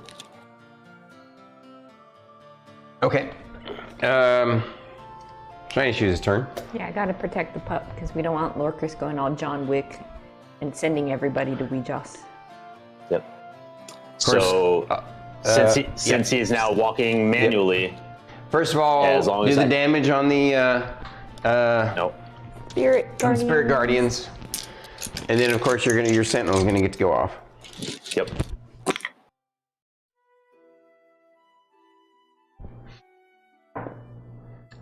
He succeeded on the save. 10.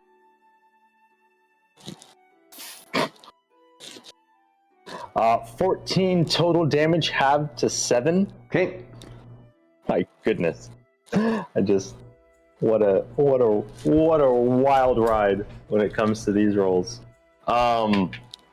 Roll your Sentinel attack for me. Yep. And then Sentinel plus 14. 14 plus 14, 28. Yep. And then I will, so that's 2, 5. And I'll do a Divine Smite on this hit at So 4th doing level. the Divine Smite isn't a bonus action? Nope, it's Okay. whenever I connect. Okay, cool. Yep. It's not a reaction either, right? Since Nope. okay, right. Yeah. So 4th level Divine Smite, which is another 5d8, which is the max that it can be cast at.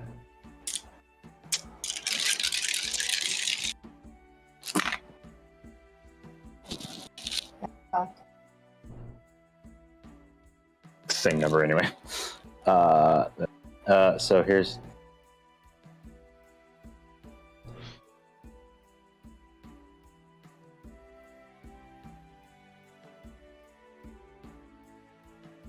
$33 plus 12 It's 45. is 45. Okay.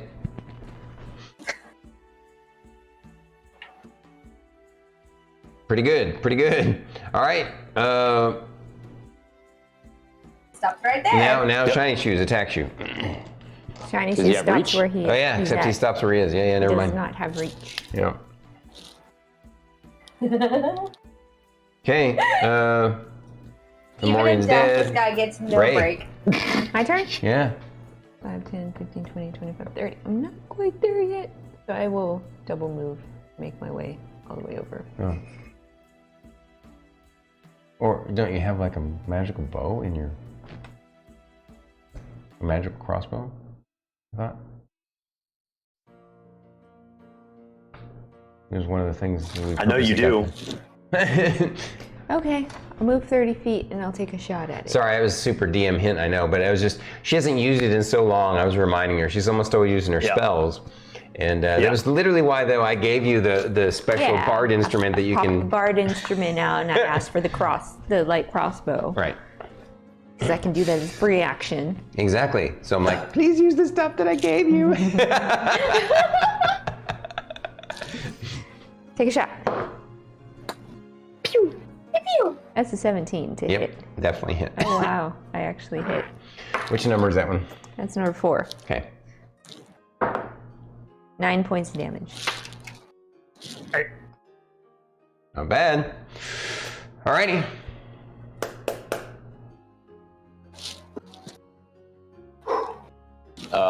Fern. Yeah. The whack. Swap it! Roll it. Roll to hit. Thwap him. 14 plus That hits. 13. Roll your damage. stuff Yeah, I think it's plus 12 or 11. plus 13. Yeah, whatever.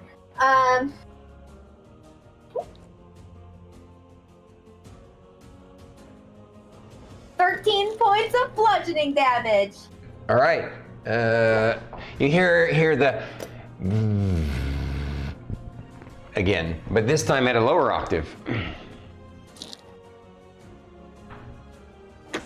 And I'm gonna use my movement to start moving towards the other one. 35 feet.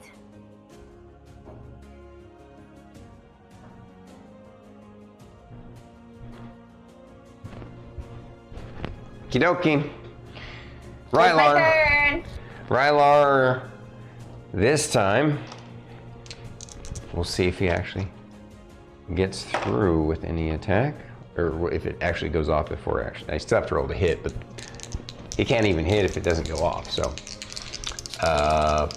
first attack against the stone giant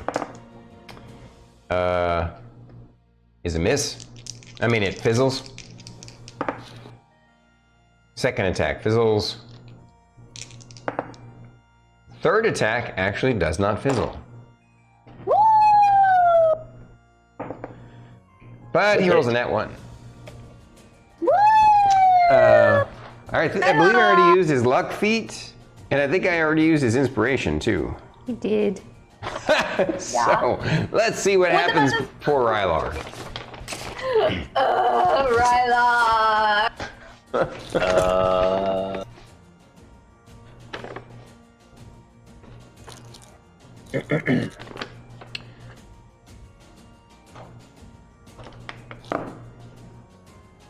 $89.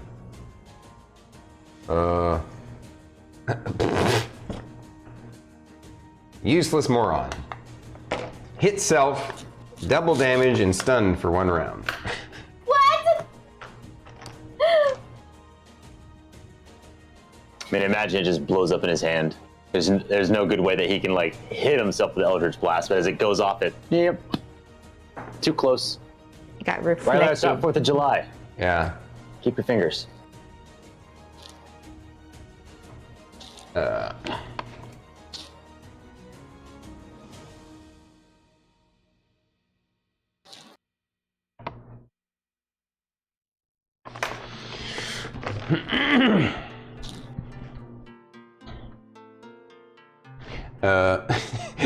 Rylar knocks himself into unconsciousness and rolling death saves. Are you serious? I am. Rylar! He goes, he falls over backwards. Makes a weird sound. All right. Now it is Stone Giant. Stony's turn. Well,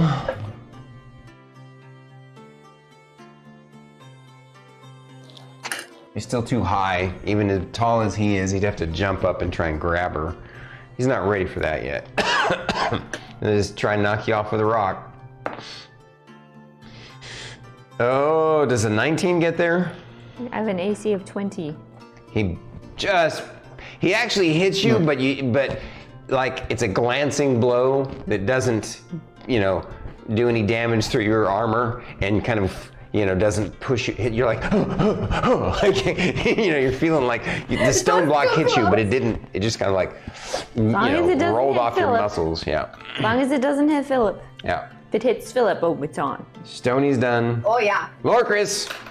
I will jump down there and stab him with my rapier. Yeah. Um, John Wick is scary. Oh. yeah. I will go attack on Titan on his butt. Never watched it. It's okay. She hasn't finished watching it. There's I think 5 seasons, 4 or 5. I've watched them all, but So, decent amount. Would it be feasible to have Maybe 6. Gwar try to drag Rylar to safety? Like I'd imagine I wouldn't get all the way because it would be half movement if he could. what do you mean to safety? I mean, yeah, like you could command him to drag him behind the wall. Yeah. Yeah. Without a doubt, he'd have to roll an athletics check, but it wouldn't be too hard of a DC. Yeah. Okay. So yeah, so I'm gonna command Gwar to it's like Gwar, get Rylar behind the wall. To indicate like go through the gate outside of this magic bubble, because as far as I know currently, this magic field is still in place. So the only things that we know are working are going to be like necrotic and psychic.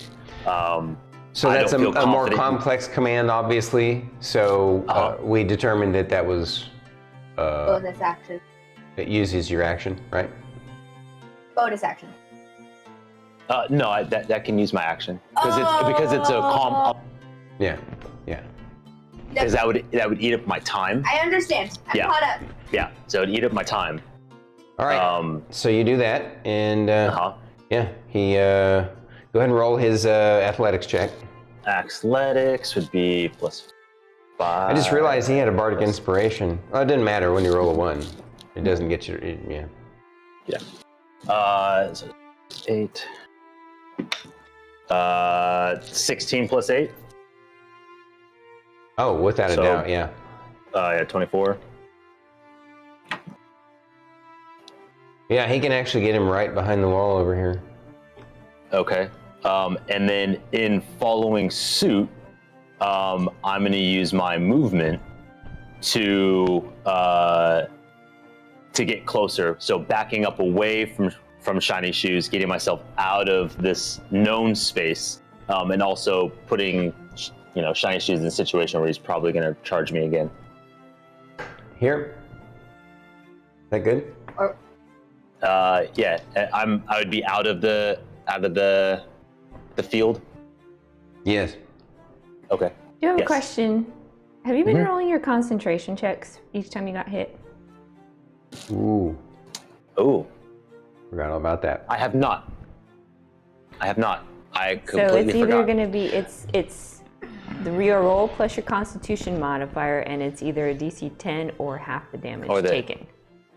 Yeah, Have you been keeping I track am of the so damage sorry. taken? I have not. so It's it would have it's- been so. I'm just gonna, since we average screwed is up 12. like 3 times, I'm just gonna say that one of I those would 3 imagine times it you would drop probably at this failed. point. I mean, I'm at 23 HP. Yeah. Yeah, it would have dipped. I do apologize, Stormy. No. Hey, I appreciate you. It's my job as a DM, but it's also our job as a group, and Yeah. you know, I'm not used to like that wasn't a spell that existed in this kind of form in 3.5, or wasn't used very often. One of the two, I don't remember, but Yeah. So yeah, it's okay. It's okay. Okay. It just hit me It's gone because now. my heat metal spell is a concentration check, which I Yeah. ended up dropping No. earlier Yeah. because I rolled a 2. Yeah, see, in 3.5, Yeah. there's very few spells you actually have to roll a concentration on, and Okay. Whereas in 5th Yeah. ed they made tons of They them made a have, lot of have them. concentration. Yeah. Yeah. Well, the other thing with Yeah. 3.5 is concentration is an actual skill that you put points into. So it's not a constitution save, it's a concentration check. It's an actual skill, yeah. Which is ironic, really, since there isn't a lot of reason to use it. I mean, yeah. But at any rate, so Lorkris, what you gonna do then? I mean, you still have a bonus action, I suppose. No, that would be my bonus action in action. What was the bonus action? Well, I mean, You used your So, I action mean, to command him with a complex command, and then you moved. Oh. So you still technically have a bonus action if you have one to use. um, Oh, you wouldn't have had a shield. Oh wait, did we house rule Shield of Faith was not a concentration? concentration. Yeah. Correct. Yeah. So that is still Do you going. have healing word prepared, cleric? No, I have cure wounds prepared. Not every class gets healing word. No, but clerics. Yeah. Yeah. I have access to healing word. Okay. Yeah, I mean it's okay. I mean he's more of a aggro focused battle cleric as opposed to. Am I within 30 feet of Rylar? Yeah, easily. Cool. I will cast Spare the Dying. Oh, that is a bonus action. It's a bonus action cantrip, and because I am Path of the Grave cleric, it gives it at 30 feet. Perfect. All right, he's fine. So he's stable. Yeah. Is still undead You mean unconscious? or unconscious because I was reading the word undead because it no effect on undead or conscious. Rylar into a zombie! Yeah! You can't do that. He's not a necromancer. Oh, what? Zombar! Zombie. Okay, so anything else, yeah. sir? That's it, right? No. All right. 2 shiny shoes. Yeah.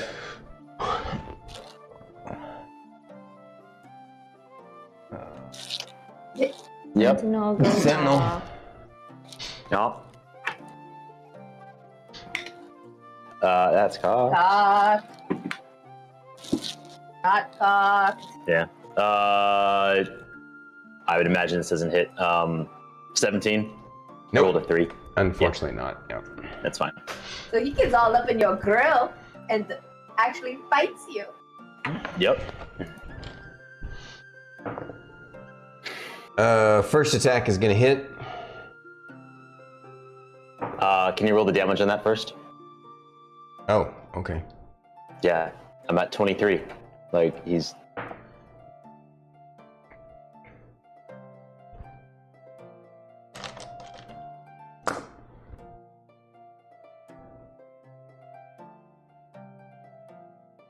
Uh, 35 points of damage. Yep.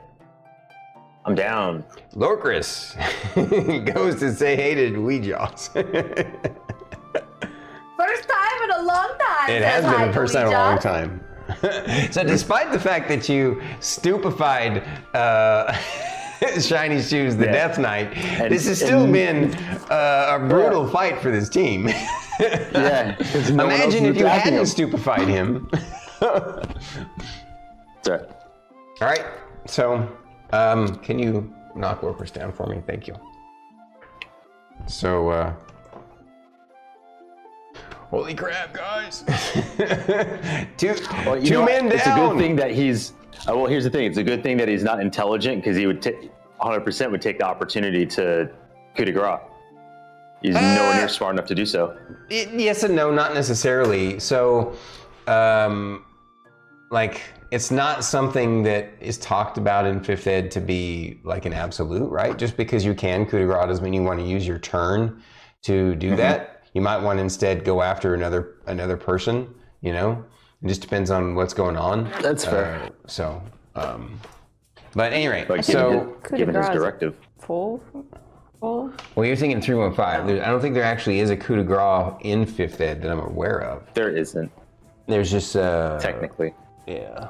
At least I don't think it's so. It's just basically another attack, and I believe, you know, just like an automatic crit in some stuff. Probably a full max damage or something. I don't know. I have to find it, but it's an auto crit. Yeah, I rarely have a space or reason to do it because, you know, the tactics of the battlefield usually don't make it happen. All right. Anyway, so that was Shiny Shoes' turn. Number 3 is the dead Fomorian, and then of course Miss Ray. Sure, Philip told me that Lorkris went down, and I'm just. Well, and told you this was after Rylar went down and got dragged away by Guar. Yep. Which means, yeah, this is gonna be an interesting, dramatic moment to have Guar defending the bodies of his 2 friends.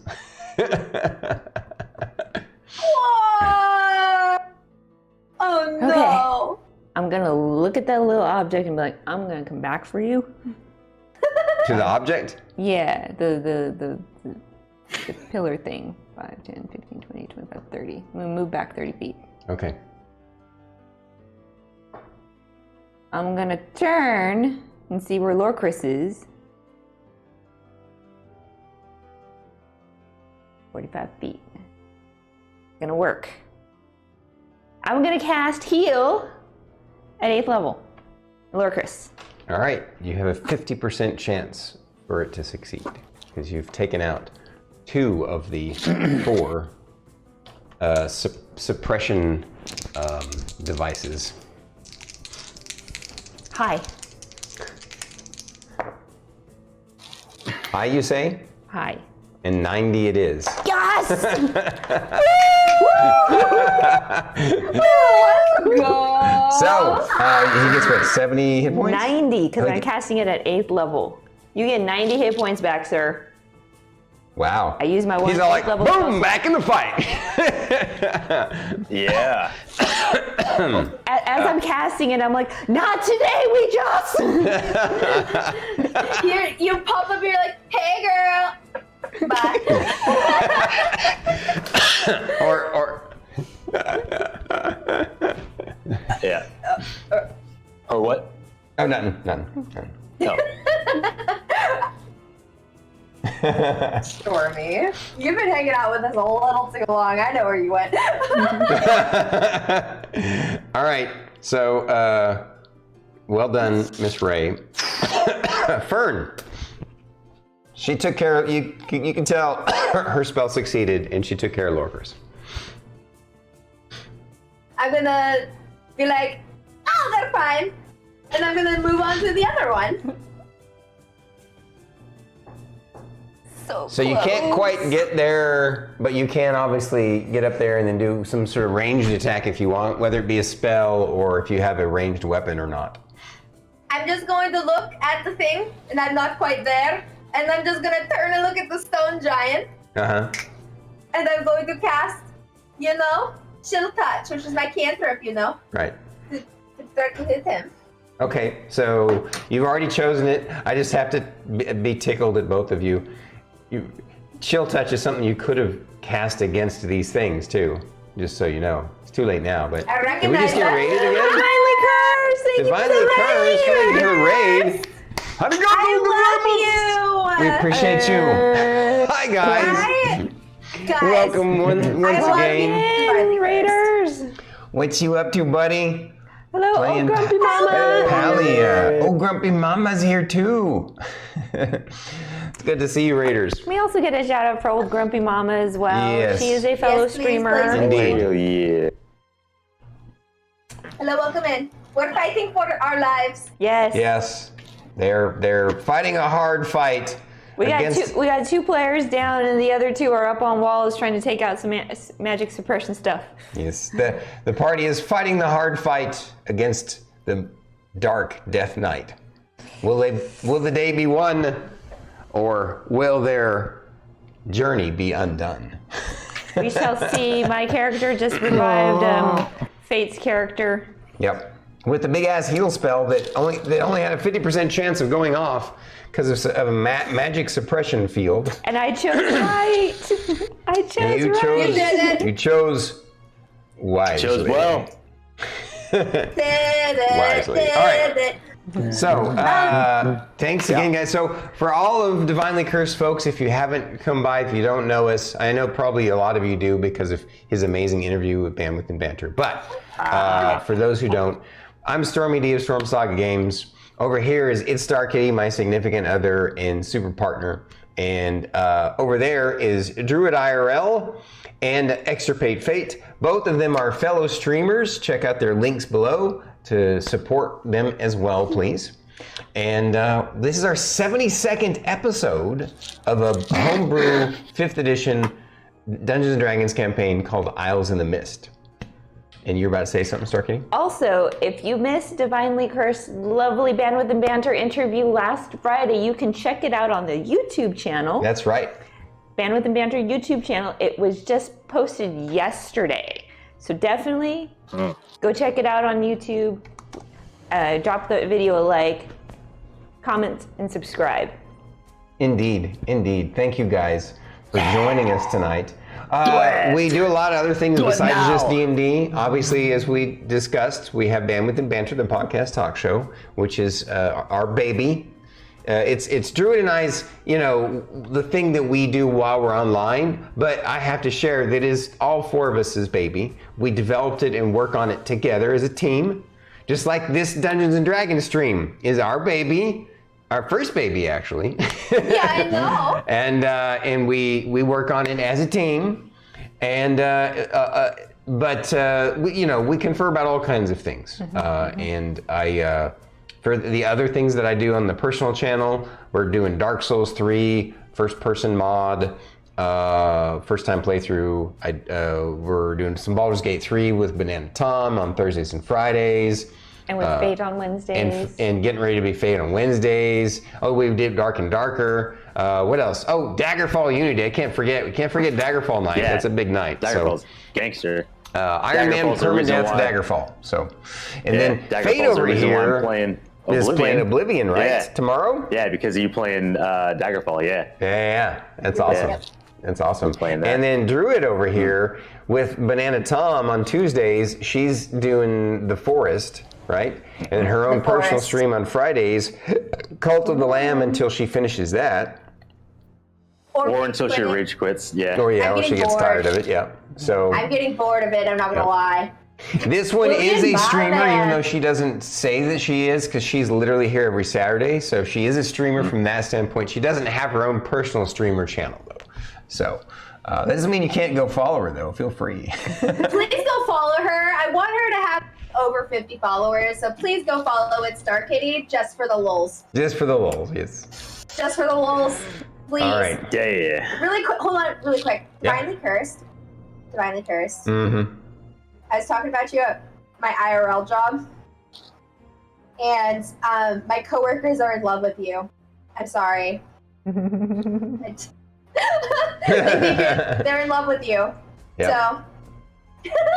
Hell yeah, Just so that's right. you know. That's right. Got some fans.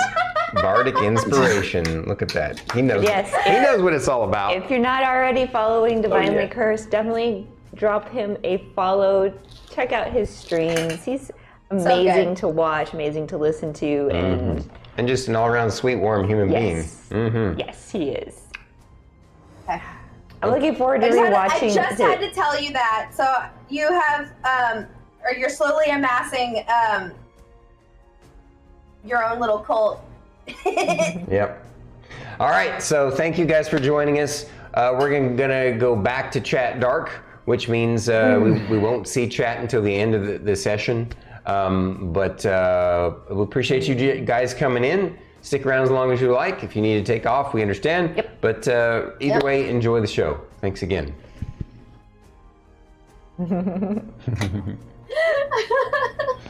Okay. Oh my god. Whose turn were we on? That don't even was remember. Oh, it's me! that was Fern, yeah. Me! She was it's chill my touch, turn. and I was teasing you guys for not casting chill touch against the magic devices. I have chill touch. Oh, I didn't realize you did. 29 to hit. Yes, definitely a hit. Definitely a hit. I have Sure. Eldritch Blast Why not? All right. and Vicious Mockery. I don't think it's gonna take well to Vicious Mockery. Probably not. Yeah. I want Vicious Mockery now. I know it's not gonna happen. 13 points of chill touch damage To which one? on the stone This one? giant. Yep. Oh, to the giant. Yeah, Yep. yeah. Okay. Because remember, I was running towards it and I was like, chill Right. touch on the stone giant. Alrighty. That is Fern's. Anything else, Fern? I don't think so, but She's gonna bust out into a power dance. And then that's my turn. okay. Rylar is just stabilized and unconscious, and number 7 is Stony. Well, that lady is turned around and is going after doing something else.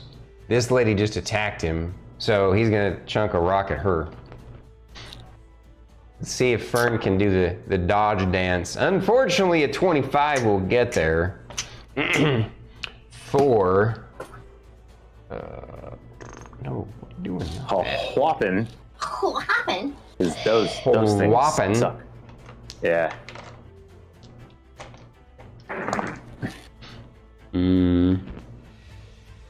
Oh, I have to roll a dex save, huh? Yes. You take 27 points of bludgeoning damage. Roll me your dex save. 27? Yes.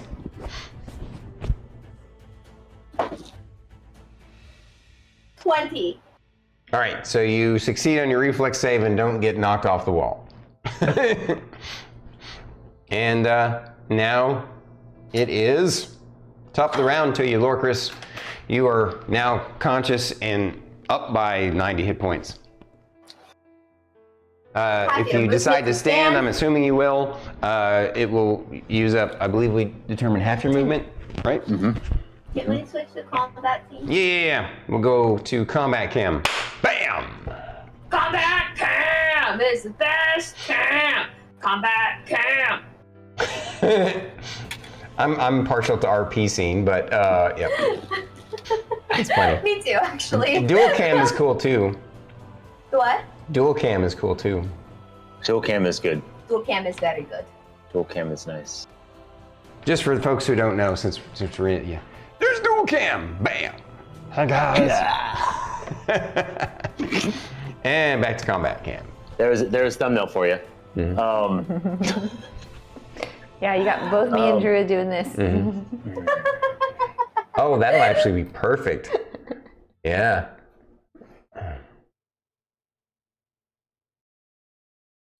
Da-da-da, da-da-da-da-da.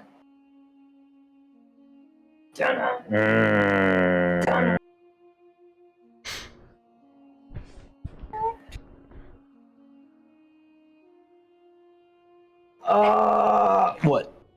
What are you thinking? Oh, I was just gonna say, maybe I should actually just play a bard next campaign. We'll see. What? We're not talking about that right now. Okay.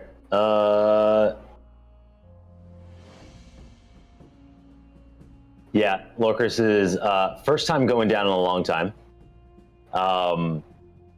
And in a sense, in a panic, because this has been such a long time. He's, not to say disoriented, but he's like, feels backed into the corner. Yeah. Like, you know, when he would like have almost a little bit of that like flashback PTSD kind of, he's like, no, not again. So he's gonna swing Okay. hard, and he's gonna smite. Smite. Okay, While you're first doing that, one could is- you do me an easy flavor test? Just briefly mute your own mic. And then I want to have Druid talk and see how it sounds. Say something, Druid. Whoa, she's muted. Yep. All this time, your mic has been picking her up. Her mic has not been picking us up. So turn your mic back on.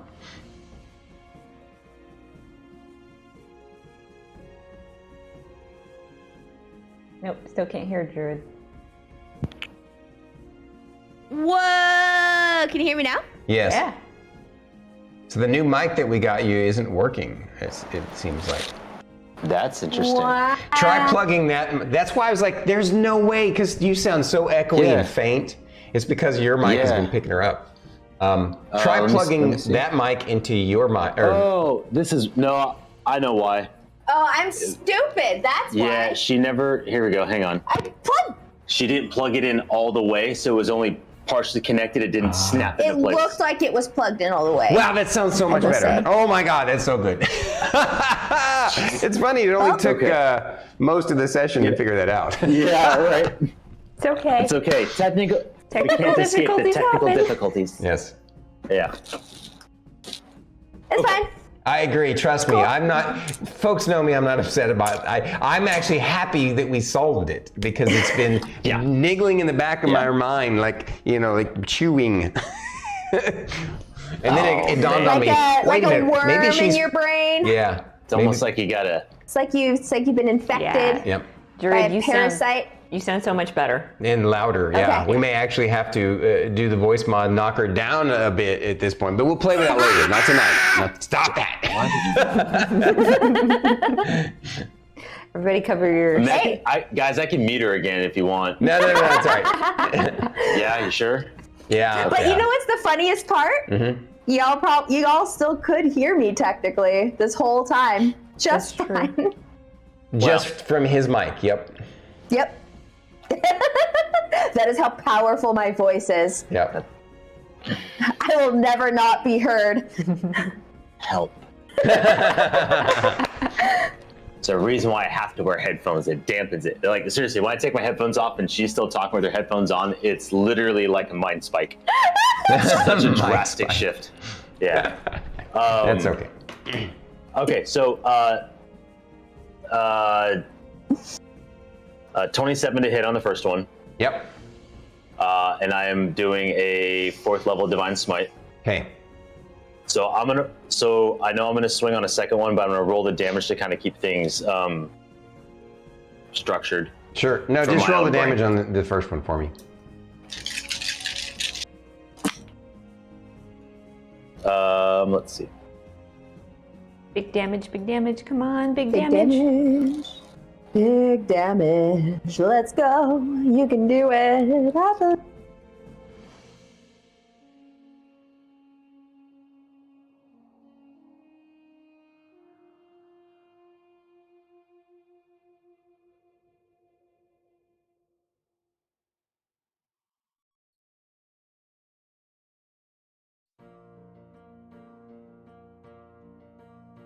$41.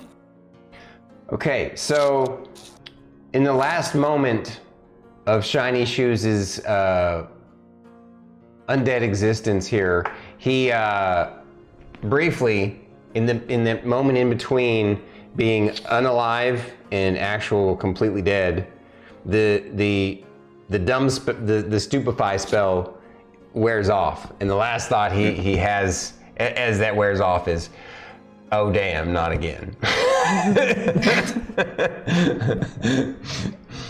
And as you see that, I imagine the look on his face changes, And Lorkris goes, say hello to Ouijas. Ooh. Yeah. So you split him in. You split his chest open. And he clumps over dead. Ah! I know we're still in battle, but I want to pull the Luna's corpse. Take his shoes. Take his shoes. Shiny shoes. Shiny shoes! Shiny shoes! Shiny shoes! Emmylynn's up here going, Yes! All right. Bash well up done. Kydance! Bash up Kydance! Bash up Kydance. Now we're still in the thick of it. Into the thick of it. So, after that hit, I know Rylar is still down. So I am going to make my movement and go to Rylar. Yep. And then, do I? Oh, is it? All of my heals are. It's an action. Are actions. Yes. Hang on. Yes. I'm just making sure that I'm. Yep. So all of my heals are actions, which is fine. But in prep for what I'm going to do, I'm going to be like, still kind of a little bit in that panic, like, Rylar, get up, before I actually cast. So it's like, that's what's happening as I'm casting, so I will cast. But yeah. Okay. So I'm like, come on, bud. All right. Flower Well, okay. Emillynn Ray. Ray.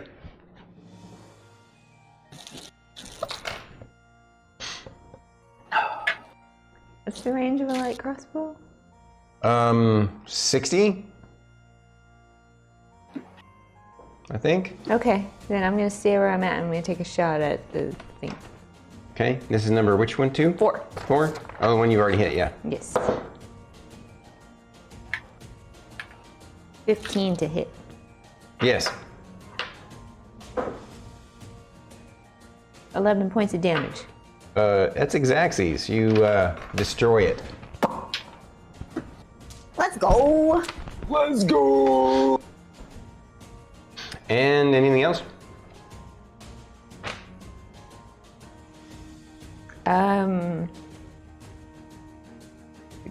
No. Fern. I'm going to skip on over to the other one. So you just skip on her. Okay. He skips 5 feet. And goes smack. Or maybe she might do something else. I don't know. What you doing? No, I'm whacking it. All right, roll it.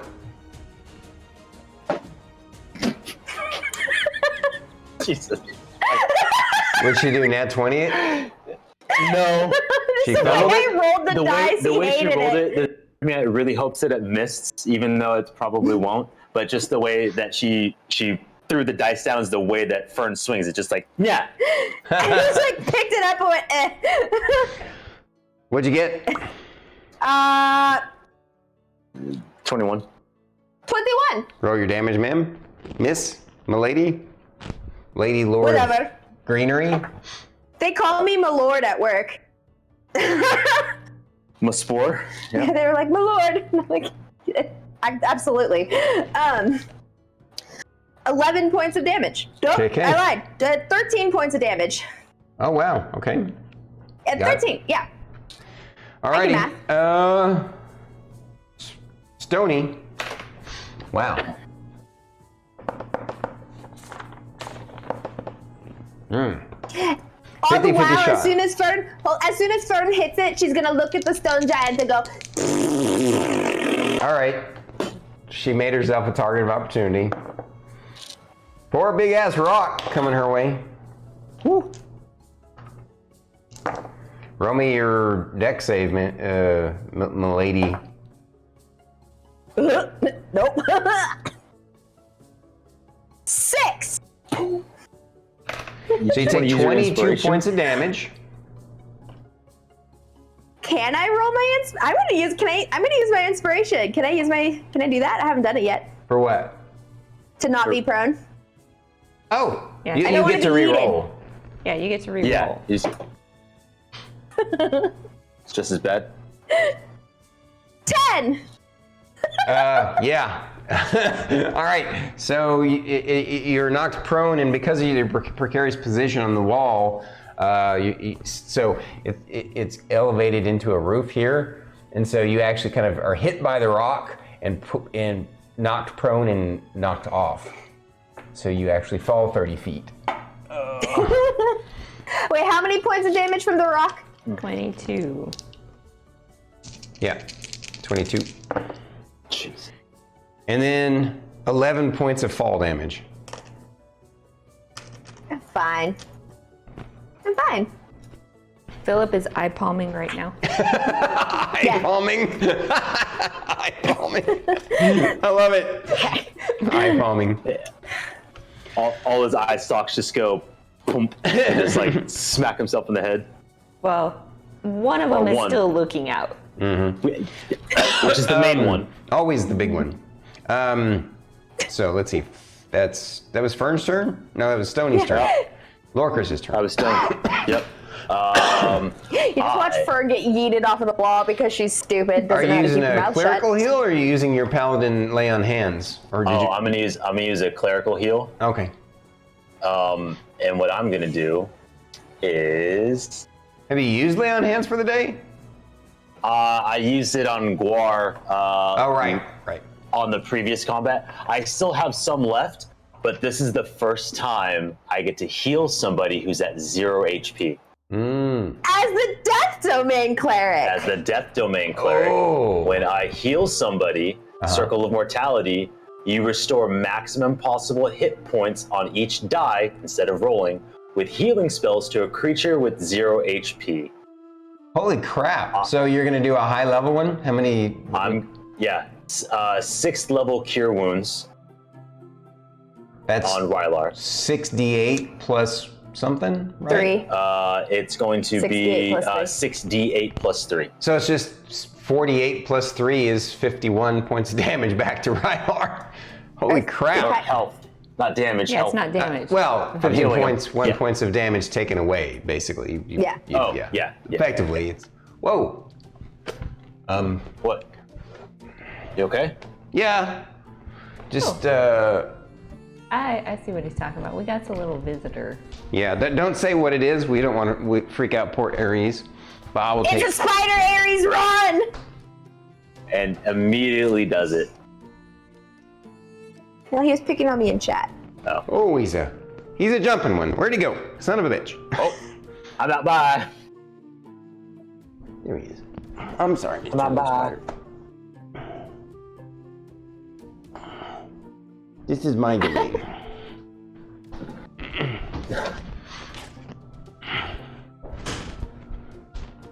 I didn't burn it with fire, but I got it for you. At least it wasn't like big screen, but you still probably couldn't have been able to see it because it was like Yeah, it was super tiny. All right, where were we? I'm sorry. I gave Rylar 51. 51 HP HP. back. Yeah, 51 HP. So he's at 51. Yep. And it is now... Guar.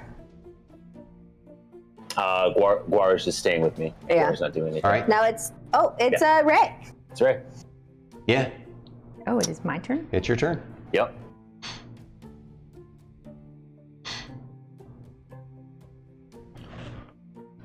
I'm gonna let you roll an arcane knowledge check real quick.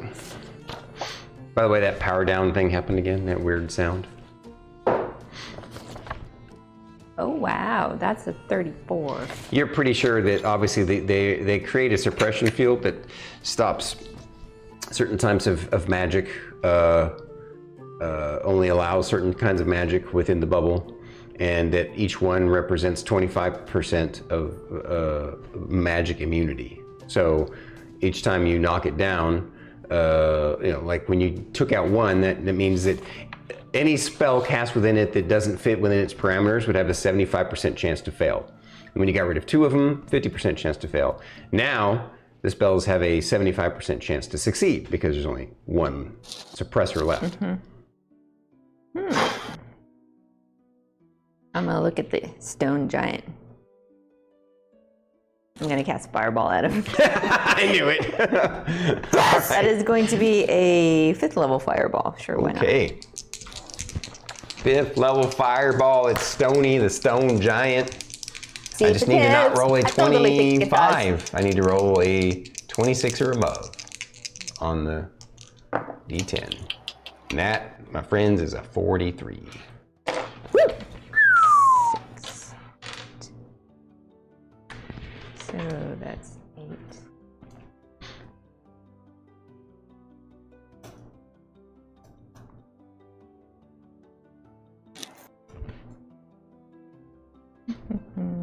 So it's 8d6, but I'm casting it at 5th level. 10d6. 2, 4, 6, 8, 10. Caught it. Catch. Nice reflexes. Made my reflex save.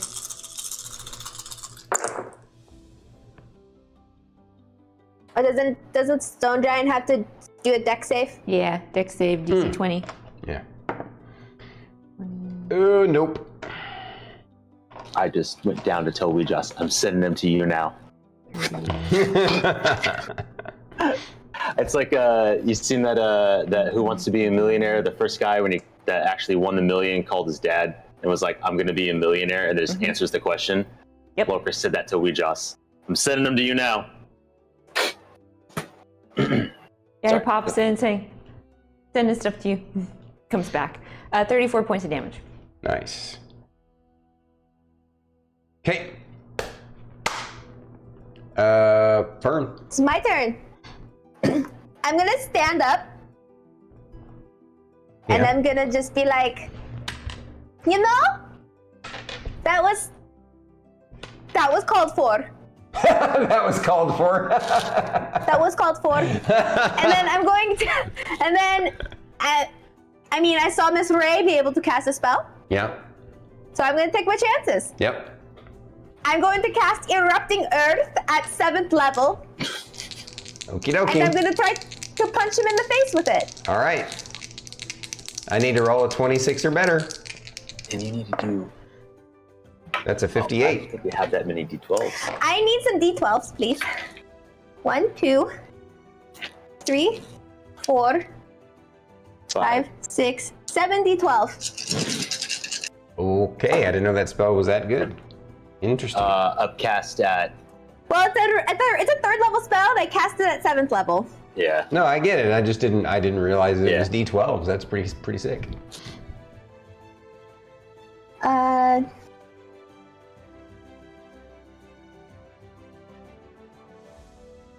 Okie dokie. Does it get any kind of save? It's a dex Dexterity save. saving throw DC 19. Okay. He failed. Perfect. So 22. I should say it failed. Hold on. It's undead. I'm just gonna use my calculator because Math is Because, you fun. know, panic and stuff. That's one of the cool things about games like Baldur's Gate 3 is they handle all that for you. I just group everything in tens. Mm-hmm. I'm all like 10, 20. 50 points of damage. 50 what? 50. 50. 0. 2 11s, 2 8s, a 6, and 2 3s.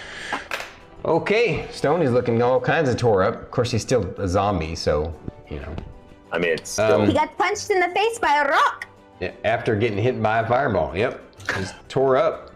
So, Is it great difficult anything else, It Fern? does create difficult terrain too. Okay.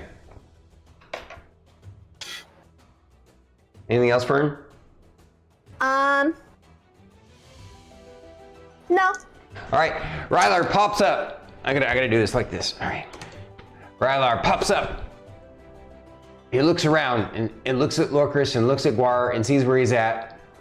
And he gets this mad look on his face. And he goes 5, 10, 15. And shoots three Eldritch Blasts at the stone giant. Because that's what he's been doing this whole time. He wants to finish it. All right, first one will succeed in going off. Second one actually fails. I rolled an 6. Third one succeeds. So 2.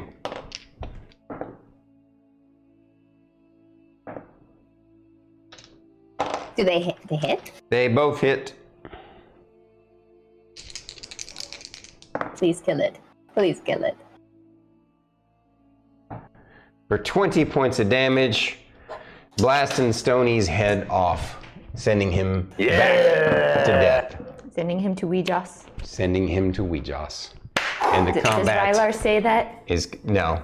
He's just got an angry look on his face. And yeah, you defeated the entire gauntlet. In one day. It only took 3 sessions, but yeah, one day. Yeah. In game, it took 1 day. Right. In game, you did not have to rest during the gauntlet, which is the way it should be. It's a gauntlet. Yeah. Yeah. But you all are all kinds of tore up. I'm just out of curiosity, what hit points are you down to? I'm down to 73. Oh, that's not that bad. What about Fern? 64. Okay. 73 out of what? 128. And 64 out of...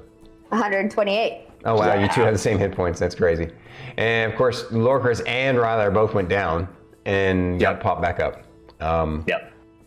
So... How many hit points do you have in total? I have 90 out of 159. After getting pop healed. back up. Yeah. All right. You all not only defeated the gauntlet, but you defeated your arch nemesis from long, long ago for the final time. What do you do? So I'm gonna walk up to Shiny Shoes, Uh-huh. and then I am going to stand above him, and I'm gonna mimic Guar's howl of rage that we started this fight off with. This trying to embody this terrifying bellow that we're here. Yeah. Guar comes up next to you and joins you with the howling. You all see your two friends howling, and Oh, and then Fern totally joins in too. I was gonna say Rylar starts joining in too. He sounds awful. I'm up here going, how can I get down? How can I get down without having to dimension door? Yeah. There's no easy way to get down. Okay, I'll have to dimension door down. I mean, you could try climbing down, or you guys have ropes and stuff. You could tie a rope and then climb. Well, I will just say, you guys are 15th level adventurers. You can tie a rope and climb down a rope. So, Okay. Go ahead and roll me an dimension athletics door. check. What was that? It's cooler to dimension door. Yeah, but Acrobatics is it's a better slot for me. too. I mean, okay. Well, but acrobatics isn't what you would do for climbing a rope. Okay, athletics it is. 12. Okay, the DC is only a 10. So Okay, good. You climb down the rope. I rappelled down the wall. Yeah. And you guys are now standing over the dead, super dead Death Shiny Knight, Shoes. Shiny Shoes, the Hobgoblin. And I look over at Fern and go, you want his shoes? And of course. yeah, Rylar points out, he says, yeah, his boots are plate boots. They don't really suit. She can't actually use them. I don't want to wear them. Though They're just gonna be a they're trophy. magical. I mean, No, do you want to wear them? Yeah, I'm telling you. So Rylar tells you that the boots are magical, and his sword is magical. And and those are the only items on him. And you all, well, I guess Fern wouldn't have Besides the- noticed, but she had noticed that, he well, actually, I guess you all would have noticed he activated, Detect magic, and I can ritual cast identify. Okay, so you're going to take 20 minutes to do that? Well, first of all, for the detect magic, for sure, you notice this whole wall and door is infused with incredibly powerful magic. And yes, his sword and his boots or magical. are magical. His shiny plate boots are magical. and you take the time to identify them. The sword is magical, but it's for any regular person using it, it's just a +1 longsword. But in the hands of a Death Knight is more than that. It's kind of like a reverse Holy Avenger for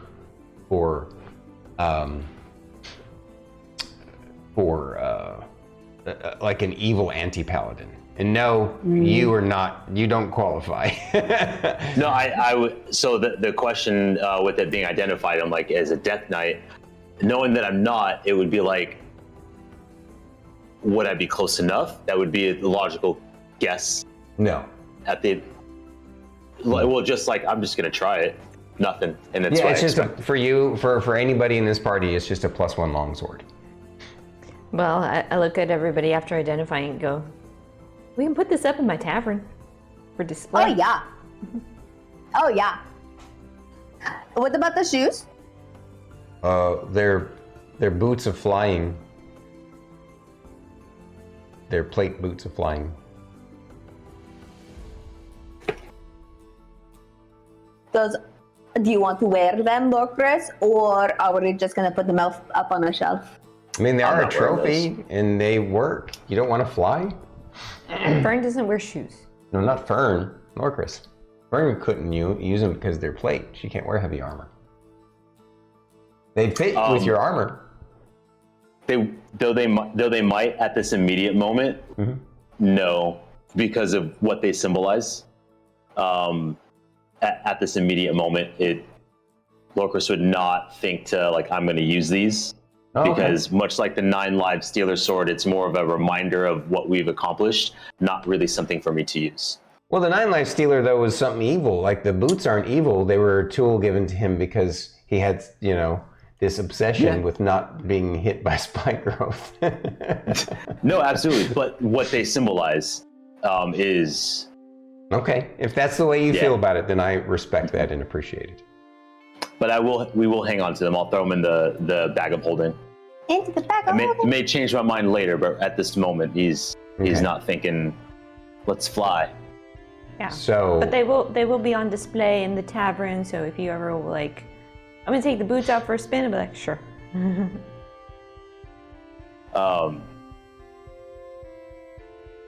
don't know why that's. I mean, I know. Yeah, I think I'll drag his body up the steps and leave it on the doorstep. Okay. Here you go.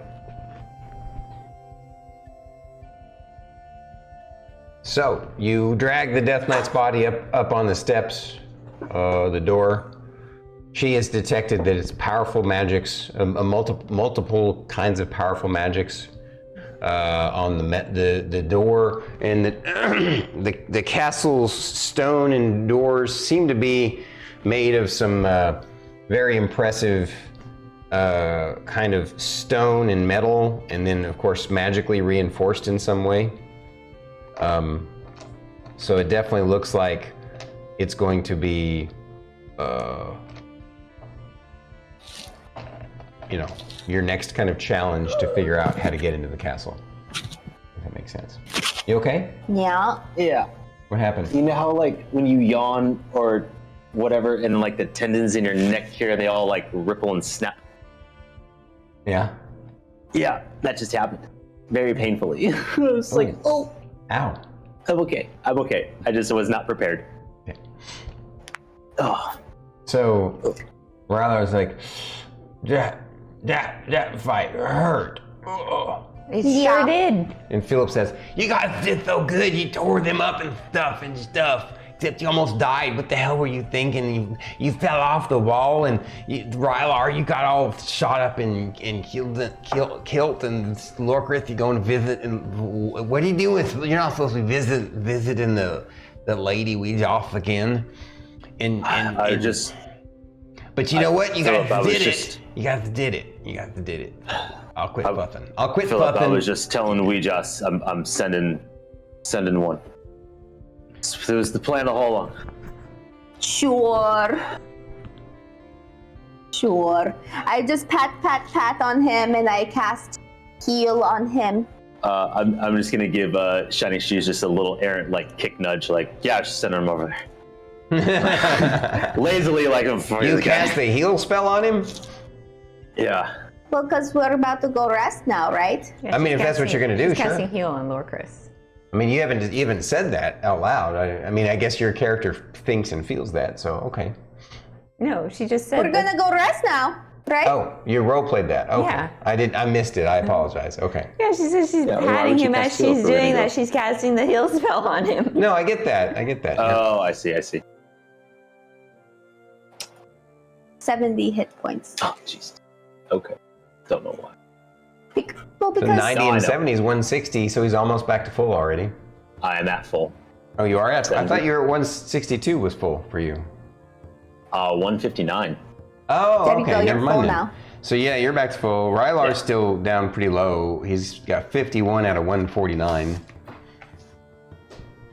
I can give him 80 I'm gonna. points back Oh, sorry. Go ahead. Sorry. with a heal at 7th level. I mean, that'll put him at 131.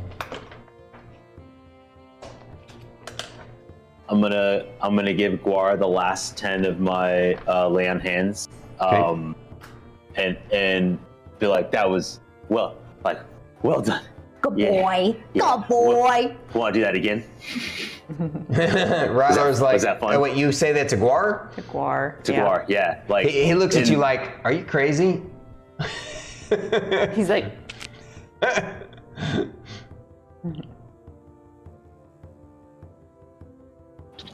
Give him hit points.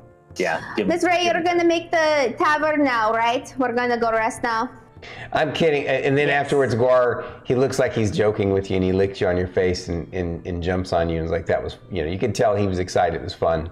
But then, he was scared because you went down, Rylar went down, you went down, and looking around Fern trying got to find knocked off. And a good place to open up my tavern. you want to do it inside No. here? Nope. All right. So you're just gonna go back out to the outer courtyard? Mm-hmm. Okay. And I'm looking around for like a good place that, won't really like put us in a corner or anything like that when we come out. There's nothing like that here in the castle courtyards. You'd have to go back out to the outer tier area, maybe to nearby one of the houses or something if you want. There's a just off. There's also you could go into one of the stables, or there's also a smithy that's nearby. What do you guys want to do? Do you want to, of course, you find it interesting that the throng of citizens don't come into the inner or outer courtyard. They're in that they're still in the inner tier, just beyond the gate, right? Because they opened it for you, but they're just milling about, and they don't seem to come on to the steps of the castle's courtyards at all. But there's some buildings in that layer out there if you want to go. I feel like You want a house, you want a blacksmith, or you want a stable. The stable's more open. Blacksmith is a closed building. Of course, a house is a closed building. The house, the doors and windows no longer exist for it, though. The blacksmith is an old open door. can I roll like a survival check or something to like discern what would be best for us? You can do that. I'll let you roll a survival check. Does anybody want to roll any other checks to have any ideas? No, I mean I was gonna say might as well take the house, considering 13. though there's no doors and windows, when we exit we at least can see out. At least what? At least we can see out. Yeah. I'm gonna let you roll arcane. What did you get on your 13. 13? Okay.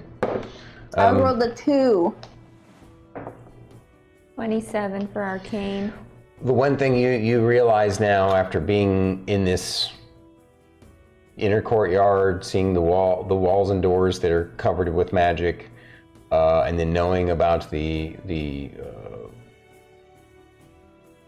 what do we call them? The nodes, The root clusters. the root clusters, the arcane nodes. You suspect that every square inch underneath this place, or in some place, maybe in the walls, maybe in the floors, in the top, like all over, is likely some little trace bits of magic in the materials. In basically this place is the core of all those striations, right? So you don't think that anywhere you rest, you won't be scryed upon, no matter what, unless you leave. But we have those anti-scry necklaces. That's But true. they wouldn't. So they can suppress it to a certain degree.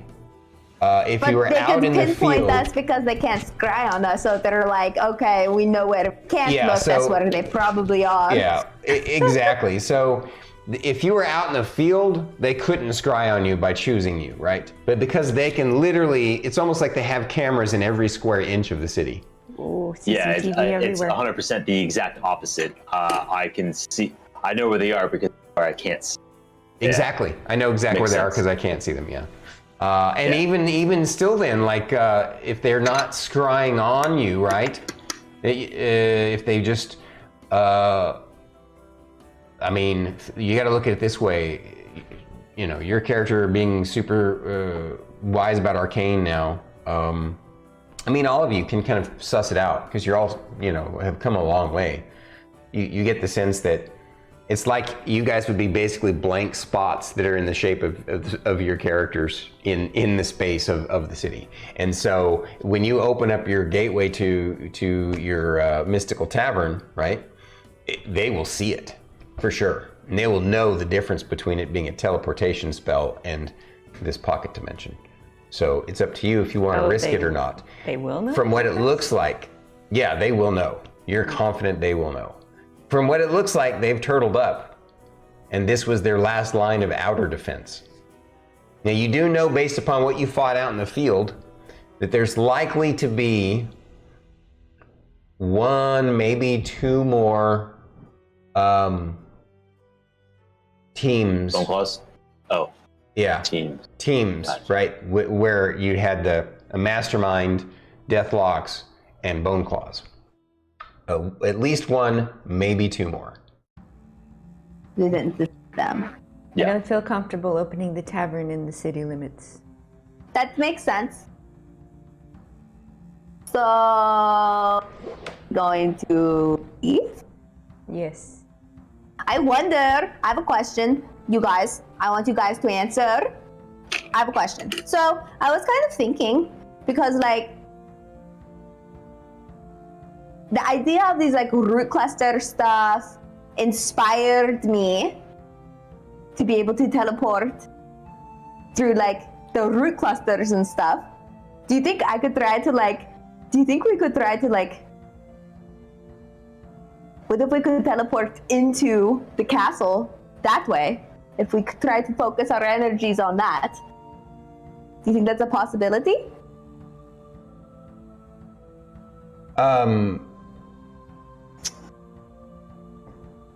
Attic. Though I think Yeah. I mean, I'll let you roll a nature, and you can roll a arcane, and you can roll a 15. religion if you want. I rolled a 1. Wow. Miss Ray's too tired to think right now. Yeah. 18. I mean, add a Nice. character. Is there a Nice. particular thing that you're thinking of? Well, I was just thinking no, she's just trying to use the same mechanic of trying to learn how to teleport and try to utilize. Well, but using that would the be an arcane style spell, right? Yeah. She was able to figure out the druidic tree teleportation for reasons. Yeah. And I will probably just, Lorkris would be like, though I'm sure you could figure it out, Fern. The time it would take to do so would probably not be conducive to what we're trying to accomplish. I just wanted to throw that out there. It crossed my mind. I'm pretty sure I couldn't do it myself because I'm not arcane. But I think Miss Ray is cool enough to do it. Well, Perhaps. the one thing that you But- also noted, like I said, that the wall and doors seems to have some sort of magical barrier on it. You know for sure that at least some sort of high-level knock would be required, and you're not even sure if that will be enough. You suspect that it also will protect the building from magical siege and physical siege. So just from studying it, of course you're tired now from the fight, but you did cast detect magic, take the time to do it, and Rylar's helping you with his always-on detect magic, and both of you do come to the conclusion that getting in through this door is not going to be easy. So it's going to take some time, energy, and effort, and some resources, and some forethought. So. Hell yeah.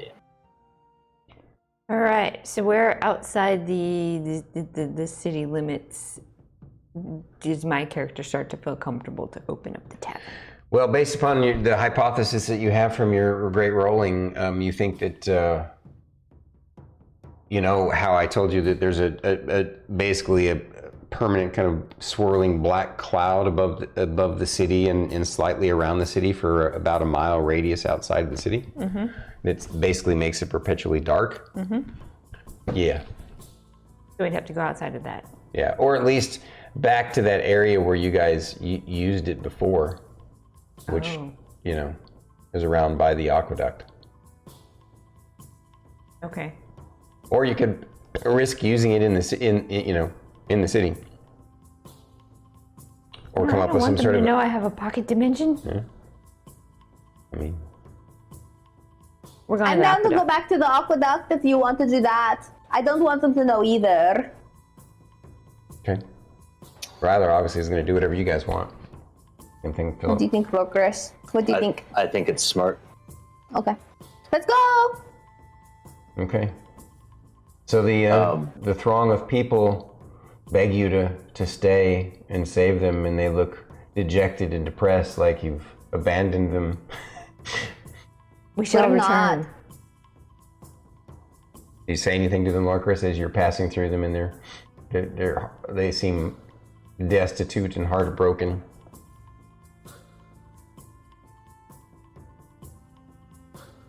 No.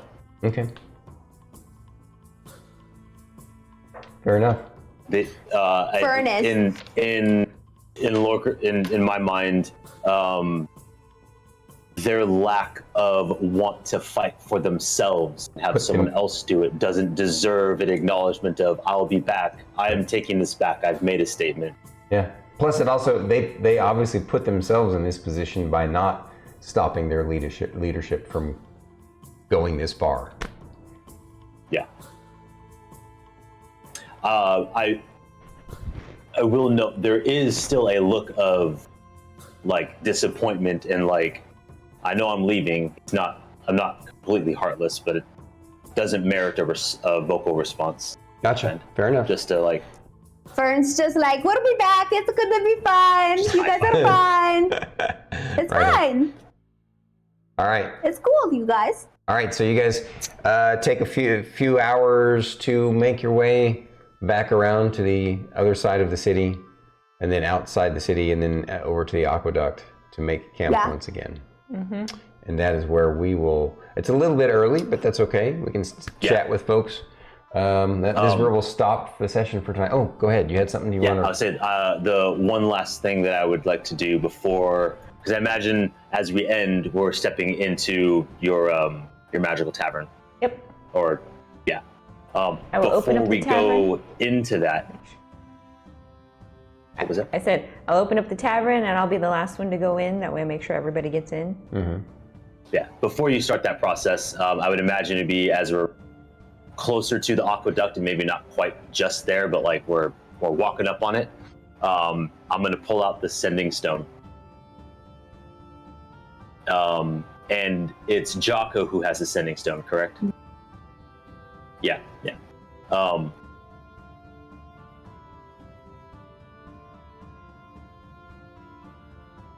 You guys want to discuss what he's going to say, since he only has one sentence or whatever? It's like short. 25 words. He doesn't think about that. Okay. He has just does it. he has something he wants to convey, and he just does it. Like, Okay, go for it's it. been a high stress. Yeah. Jocko? Jocko, about to lay siege to the castle. Need to break down magical door. How? Yep. Gotcha. He does get back to you and say, need more info. Magical how? What materials? How thick? And then I'll go, Emillynn? Well, you don't get. Oh, you say to her. I would say you don't get to talk back Yep. again. Yeah, yeah. No, yeah, no, just Emillynn, Yes. don't be mad. What did you do? Well, Well, when you preface it like that, it's kind of hard to not be. I mean, What's going on? I asked Jocko if he knew how to help us get through the magical door, the wall. Let me guess. He wants more information. Yeah. So it works on today.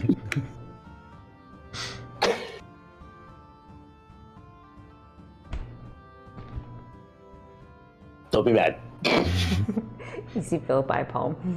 Philip eye palms. I'm just gonna. Here you go. Just gonna give you the sending stone. I And then just he's look at just you and go, I'm not disappointed. Philip might be, but I'm not disappointed. It's okay. Philip just You giggles. pulled a me. I don't want to hear it. You pulled a me. I don't want to hear it. You pulled a me.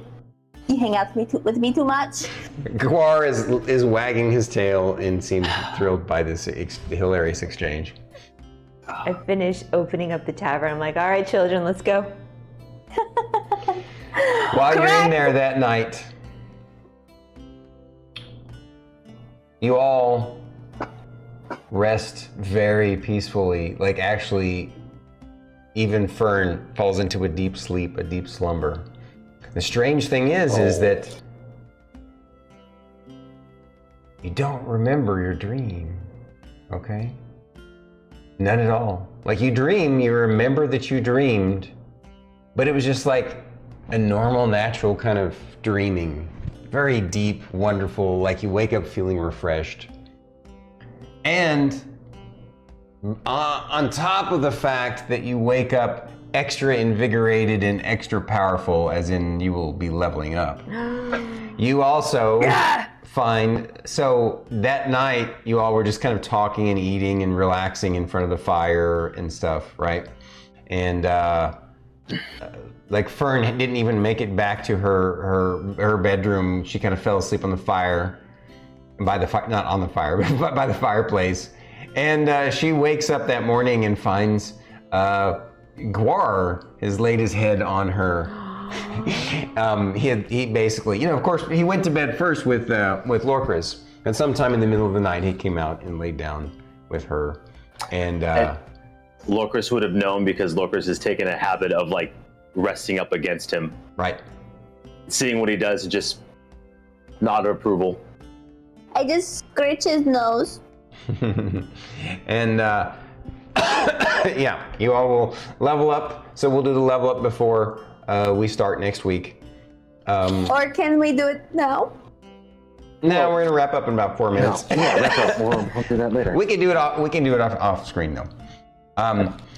But yeah, you find it interesting that you all feel invigorated and empowered, and a stronger sense of self and self-awareness and self-reflection. Everybody on the team except Fern feels more confident.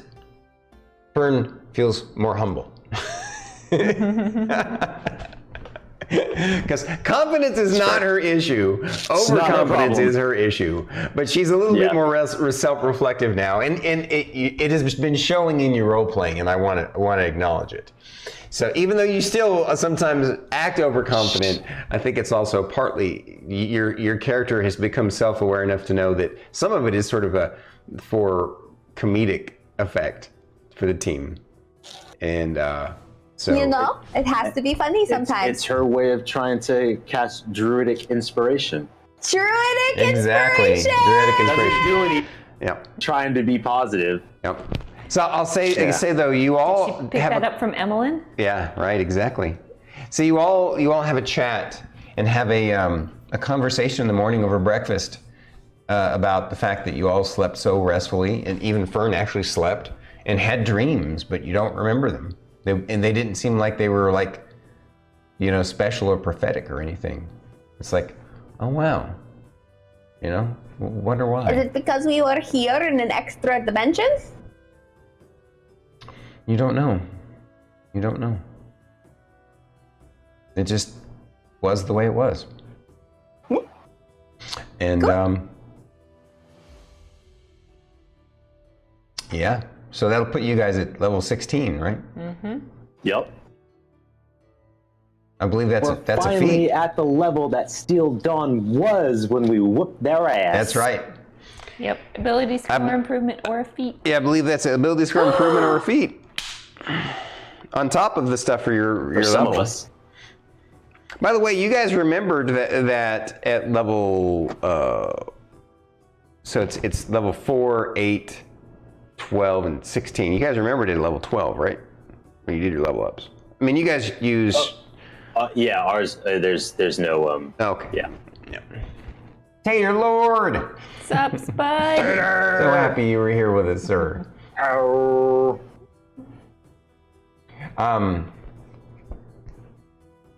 Yeah, well done on tackling the gauntlet and putting shiny shoes down for good. I gotta give you guys huge props. Thanks. What's the matter? We are. What's that look on your face? The look on my face is because I have a cleric feature that I keep forgetting to use. What? It's my blessed strikes. Once per turn when I hit, I can add 1d8 radiant. Oh my god, are you kidding Keep me? forgetting. Make yourself a sticky note. I'm going to. I'm gonna Next do that. Guar's You know HP. what I'm gonna do is find another d8 and make this my radiant d8 and put it next to my damage die like I do the Do you need the another acid colorful die? Do you need me to Nope, pull out I my got jar? color die. Okay, thank you very much. You guys are wonderful. You know what? Not to say I didn't need it, but it's good. It's fine. Guys, yeah, it's no big deal. I Yeah, mean, you it's no guys big are deal. pretty new at this, so Yeah, and you know what? I forgot to do that, and forgot to take down Spirit Guardian sooner than later. But I mean, I've been doing this a long time, and That's how many what times have matters. you guys seen me forget shit? And it's. I think that's one of the things I enjoy. Like, if we had to look at the difference between like playing arguably like Baldur's Gate and D&D at a table, understanding, trying to play appropriately to the rules and adhering to some of the mechanics that it makes sense. Take a hit, roll a con save, and we, we're human. We do tend to forget things, and can that really sway the tide of battle? Absolutely, it absolutely can, in both a good way and a bad way. Where Baldur's Gate or a system like that kind of automatically does it for you. You don't have to think about it anymore. In some ways, it kind of takes some of the fun out of that human error. Yeah, because when we look back on it, like I know when I look back on it, I'm not going to remember that like, oh, I forgot to take down Spirit Guardians. It's going to be he kept running into it and he's just getting hammered, and it for us it creates a more memorable narrative on reflection. Yeah. So it happens.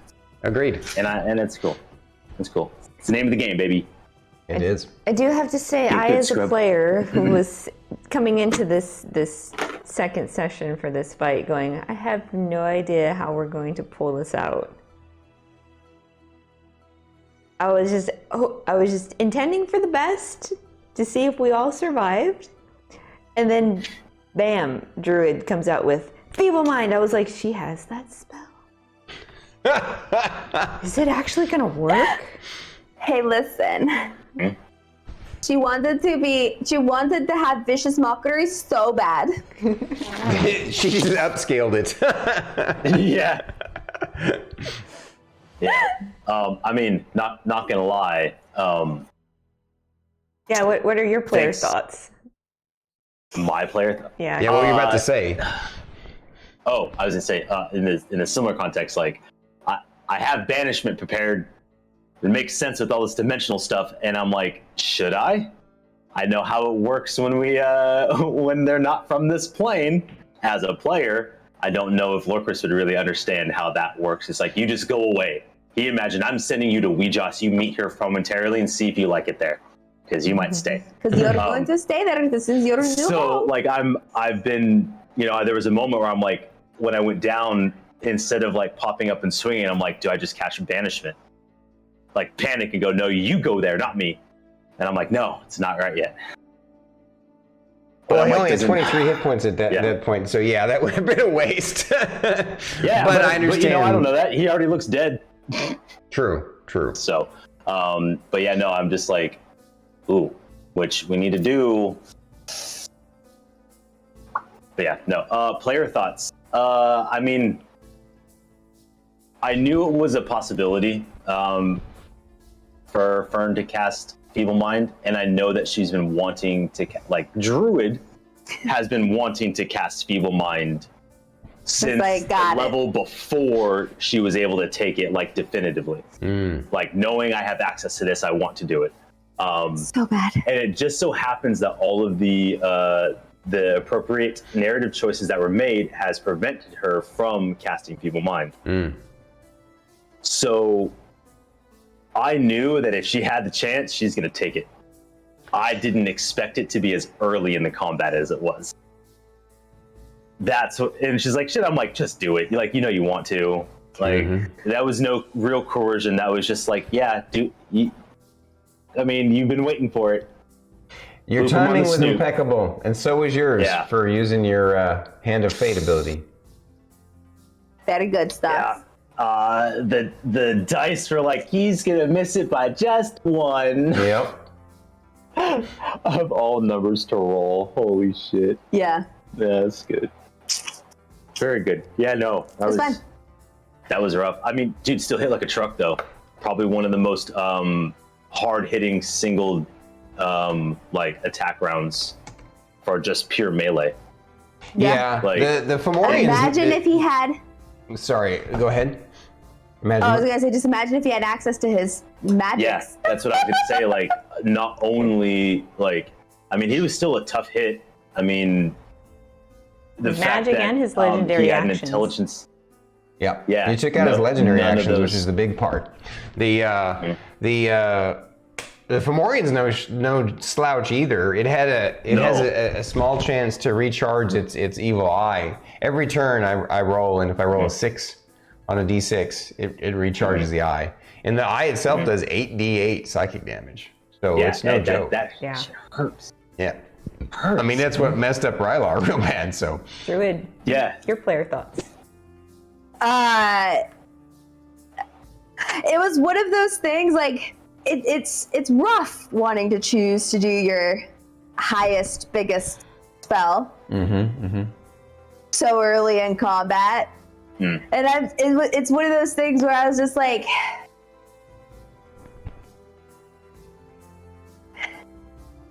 I mean, a spell like that, though, I think you figured out, obviously, this is the kind of spell you want early in combat as quickly as possible, because that's where you get the most effect out of it. So yeah. Yeah. But yeah, no, I've been sitting on that. The amount of times that I've just pulled that spell up just to look at it while we're sitting here. Just look at it like one of these days. Yeah. One of these days. Yes. Did you have anything you wanted to add there, Starkitty? No. Sorry to interrupt. No. I mean, finish your player thoughts. Yeah. Oh, I mean, it was just fun. It was cool. I enjoyed it. Fun time. Good stuff, great. How about you? Nope. Yeah, I already gave my player thoughts. Who do we want? Oh, yeah, that's right. You went first. Wait. What? DM thoughts. Yeah, DM thoughts. I love you guys. No, I mean, what did you think of the whole outcome? I love you guys. Me too. Are you disappointed that we on the didn't inside get It's like, I'm glad you guys remembered to use your stuff, with the exception of having to give a DM hint. Yeah, there was an accidental DM hint that one time. Yeah, but you know, you guys you're great. Your tactics were on par. You made some great decisions. Obviously, some lucky rolls went your way, but really, actually, that wasn't a lucky roll. Like your decision to cast that spell and your decision to use your Hand of Fate in that moment is what turned everything around. Because I literally, with advantage, rolled the best that I could get. I rolled a nat 20, and you know, I guess technically speaking, if on your D10 you rolled a 2 instead, yeah, then that would have been different. But you know, yeah. Still, I mean, you had to roll just the right amount. You did, and it worked. But it wasn't just about, you know, you guys, like, I don't know. Other than the forgetting that you could use Chill Touch against the little magical. Oh, I didn't forget. Oh. It was a decision. Oh, okay, fair enough. At any rate, I think it was awesome, and you guys know me by now that I'm not hurt or broken up by if you find a clever, creative, or lucky way to turn a brutal combat into something, you know, not so brutal. I mean, it still was brutal. So, I mean, yeah.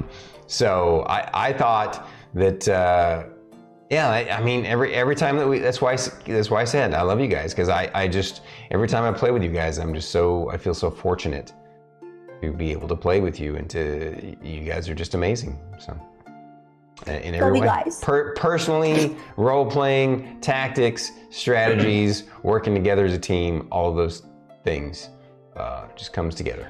So, and if you made it to the end of the YouTube video, comment down below your thoughts on this fight. Did you think that was gonna happen? You Let's go. Chat, what did you guys think? With that though, it's time for us to raid out. I want to thank chat one more time. Well, we got Edge, we got Raya, we got Tan Tater. Edge. I'm kind of leaning towards Tan though, because we're getting ready to. Spoiler: we're getting ready to have her on in a couple of weeks, I think. Do it, raid Tan. I'm bandwidth and banter. She deserves it. She's awesome. I mean, Edge does too. What's your argument for Edge over Tan Tater? Because we just had Tommy Cox on Bandwidth and Banter. And he's playing Starfield. How about this? Roll it. Okay. Roll a dice. What we did with the dice earlier. That's right. All right. Yeah. So since Tan Tater is higher up on the list than he is, Tan Tater the high 50 and Edge for the low 50. Here we go. 77 is the number. So I guess Tan. It looks like Edge just finished.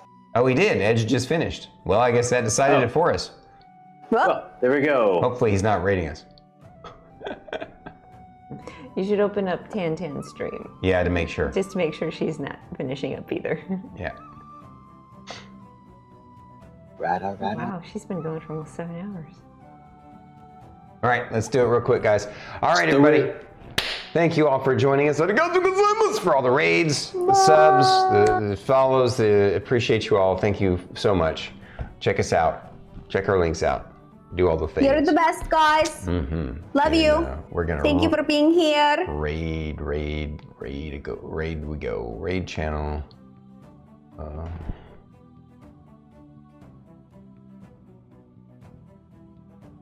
Start raid. I guess I should have clicked that before I started saying we're getting ready to go. Oh, look, he's holding that dab forever. I couldn't do it anymore. Wait, Stormy, how do you dab? Awful. I don't know. Show me. I'm asking you. Oh yeah, Rylar dab. Come on, get in on this. There you go. There we go. Rylar dab I for the Rylar win. dabbed earlier. You yes, dab you into did. the 10 Okay. I Rylar dabbed earlier when my heal spell went through. Thanks, guys. You did. Catch y'all later. Rating now. Switching to this screen. Bye.